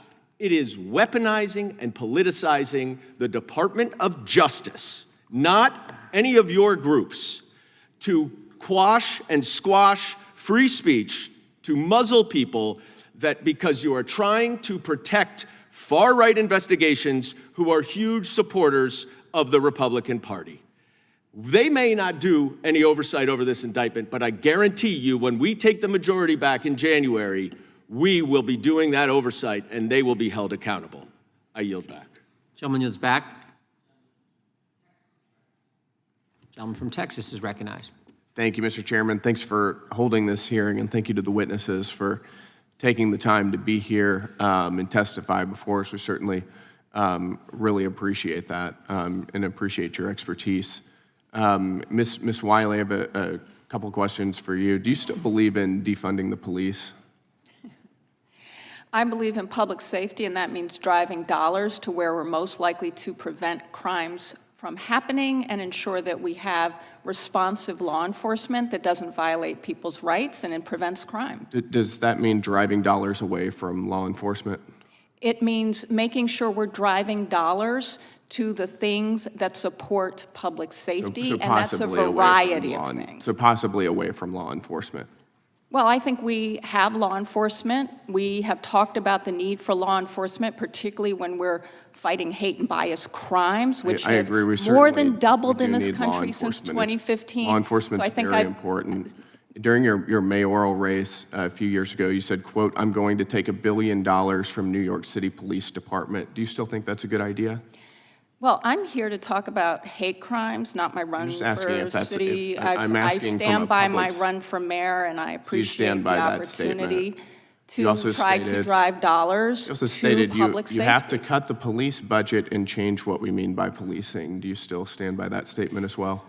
I stand by the need to invest in community safety, to ensure that by we have a defunding the vibrant police. civil rights community that is able to participate in I just keeping want to be our clear. community You believe safe in from hate investing and in bias. community safety by defunding the police? I am here to say that I'm really grateful we have the Southern Poverty Law Center because it is doing work, including with law and you enforcement, think defunding to the police prevent makes our community hate safer? and bias Okay, crimes. I've got another question for you. What is a black job? You'd have to ask Donald Trump.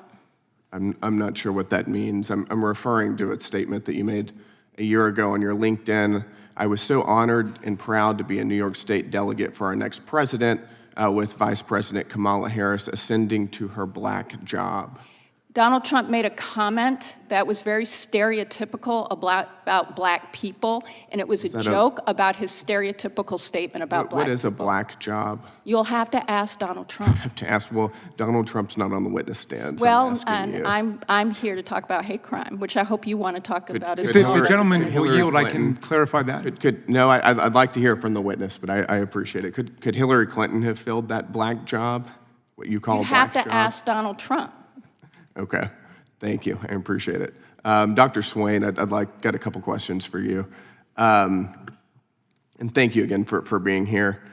In your book, The New White Nationalism, which is excellent, you wrote that in 2002 there were approximately 2,000 KKK members in the entire nation. Sounds like you believe a large portion of them were paid informants. Do you think that the SPLC was involved back in 2002? If you can turn the mic on, please. There was a scholar named Larry Wilcox that I referenced, and he did research, and he was very critical of the Southern Poverty Law Center, and he said at one point that there were more paid informants than actually KKK members. And I would concede that the Southern Poverty Law Center was very successful as far as bankrupting the neo-Nazis and the KKK. So I would concede that, but I will also argue that as early as 2009, when I wrote the article that triggered the Southern Poverty Law Center, at that time the new Black Panther Party was patrolling the polls, I think in Philadelphia, and they were intimidating white people, and they had sticks in their hands, and the Southern Poverty Law Center had not labeled them as a hate group. And so in the blog, where I ended with, instead of monitoring hate groups, the Southern Poverty Law Center has become one, instead of labeling or listing the new Black Panther Party, what they did, they went after Lou Dobbs, and they went after the Center for Immigration Studies and anyone who questioned liberal immigration policies. Mm-hmm. And we've got about 15, 20 seconds left. Can you just, to sort of close us out, what are the dangers of paying for these informants and extremist groups like the KKK? You get biased information if you're paying people for information. And one of the dangers for our society is that the Southern Poverty Law Center has pretty much become an arm of the Democratic Party. They are very partisan. They should not have that 501c3 status if they're going to take a side in, if they're going to be biased in how they monitor groups and how they destroy individuals like me. Thank you, Dr. Swain. Gentleman yields back. Gentleman from New York is recognized. Mr. Chairman, could I just do one UC? That's what I'm doing. I think they both want. Okay, go ahead. So sorry. This is in direct answer to the gentleman from Texas question. New York Times, what's a black job? Trump's anti-immigration remarks are met with derision. Trump accused immigrants of stealing black jobs during Thursday's debate, prompting criticism from Democrats and other social media users. So I'm glad to see that the gentleman's on our side. Thank you very much. Gentleman from New York is recognized. I have another unanimous consent motion to enter into the record an April 17th letter from the attorneys for the SPLC 4 days before the indictment, where the organization reminded him of his obligation as a federal prosecutor to inform the grand jury of information that negates evidence of wrongdoing by SPLC, of which there is much. Without objection. Chair now recognizes gentleman from Washington. Well, thank you, Mr. Chair, and our distinguished panelists. I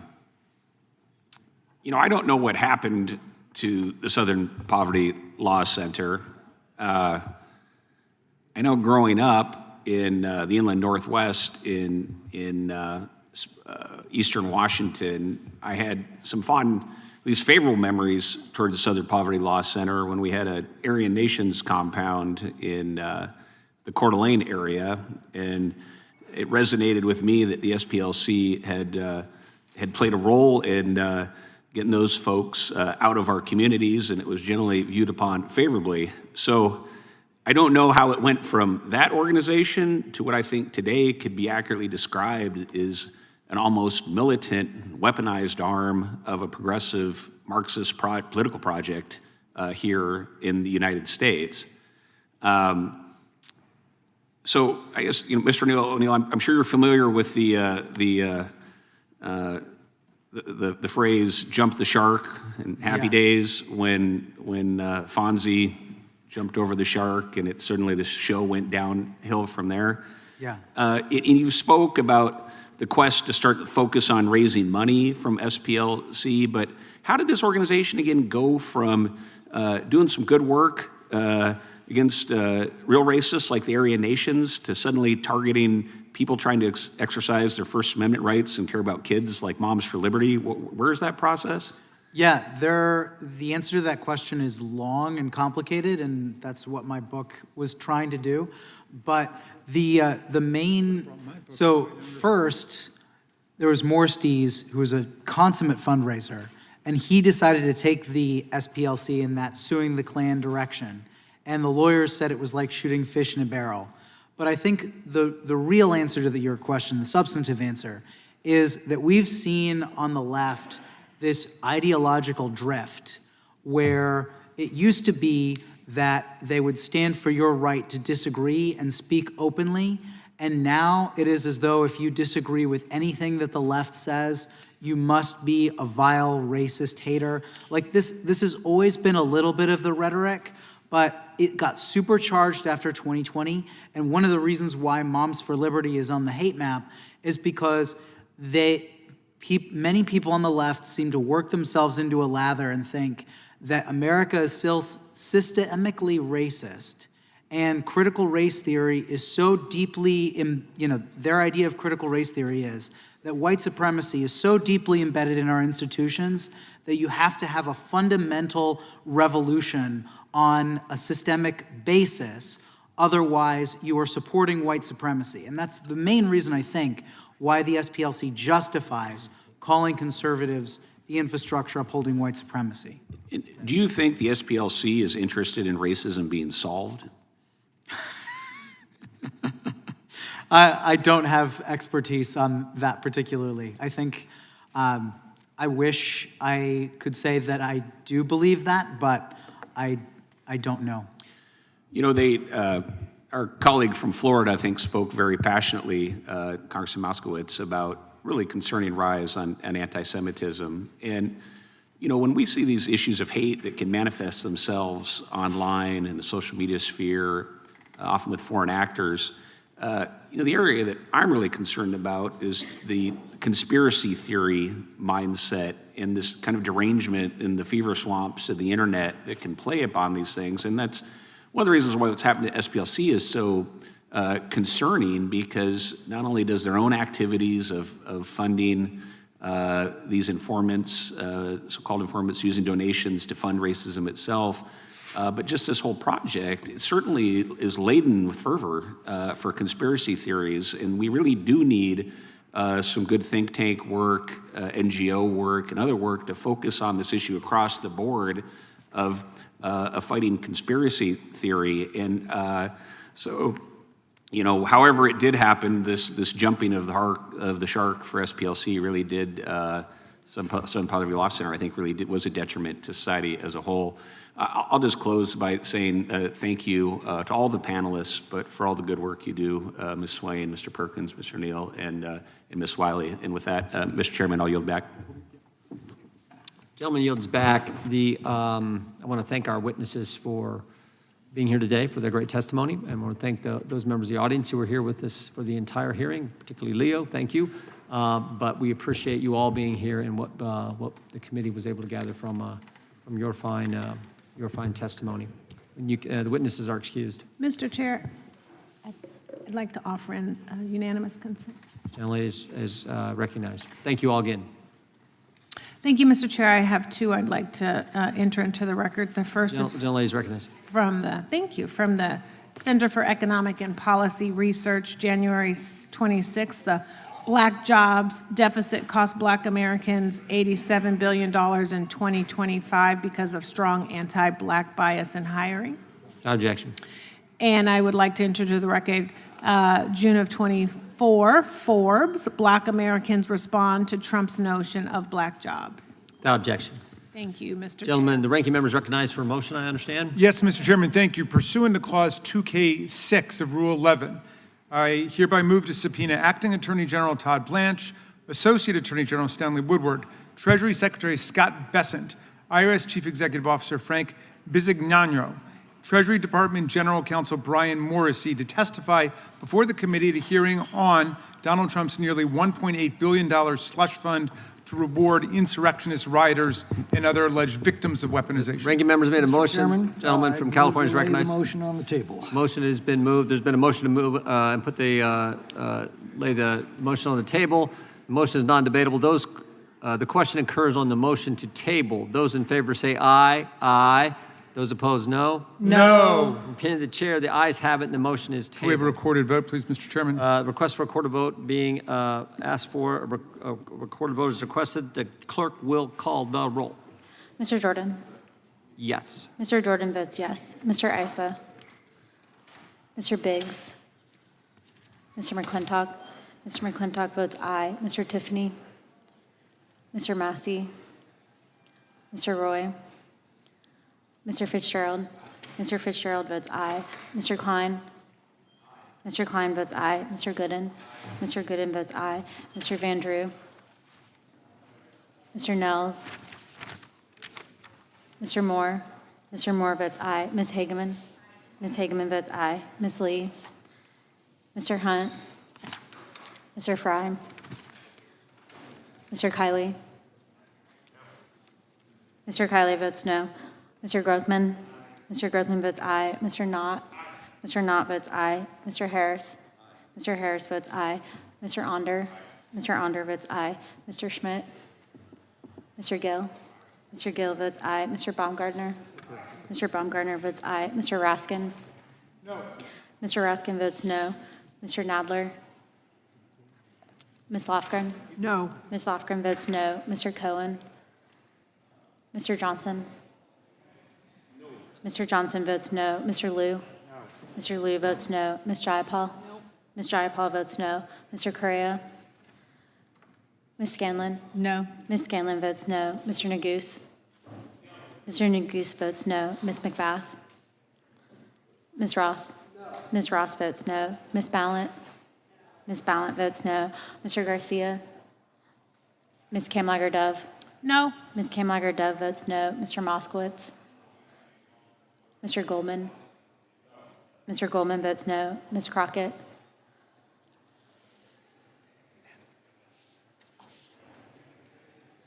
Mr. Nadler? No. Mr. Nadler votes no. How am I recorded? Biggs? Mr. Biggs, you're not recorded. Aye. Mr. Biggs votes aye.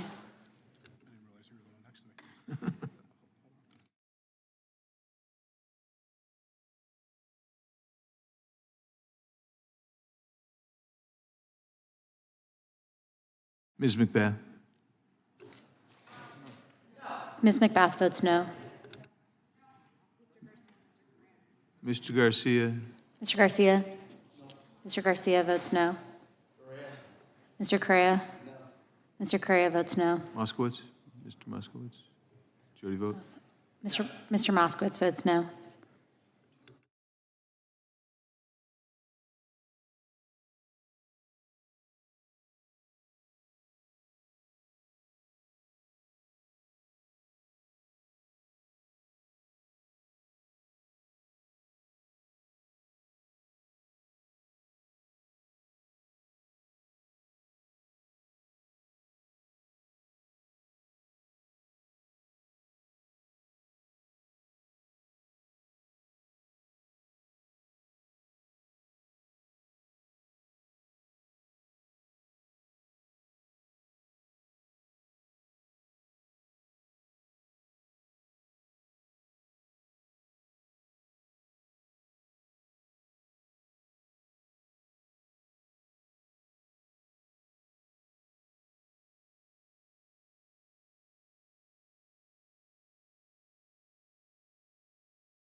Mr. Schmidt, you're not recorded. Mr. Schmidt votes aye.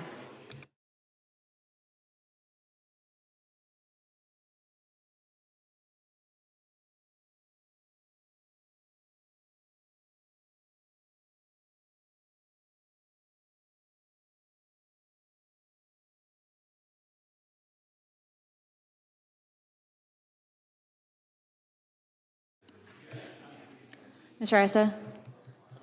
Mr. Issa votes yes.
Mr. Vandrew?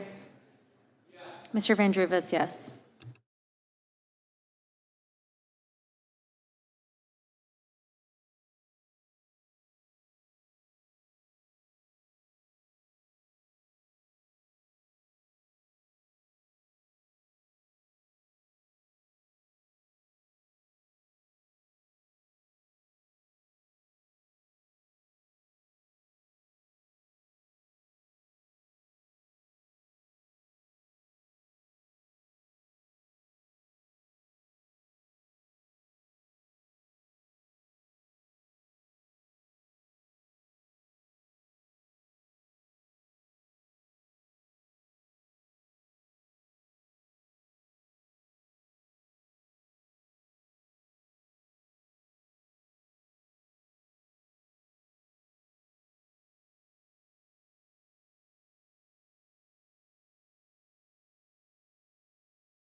Mr. Fry, you're not recorded. Mr. Fry votes aye.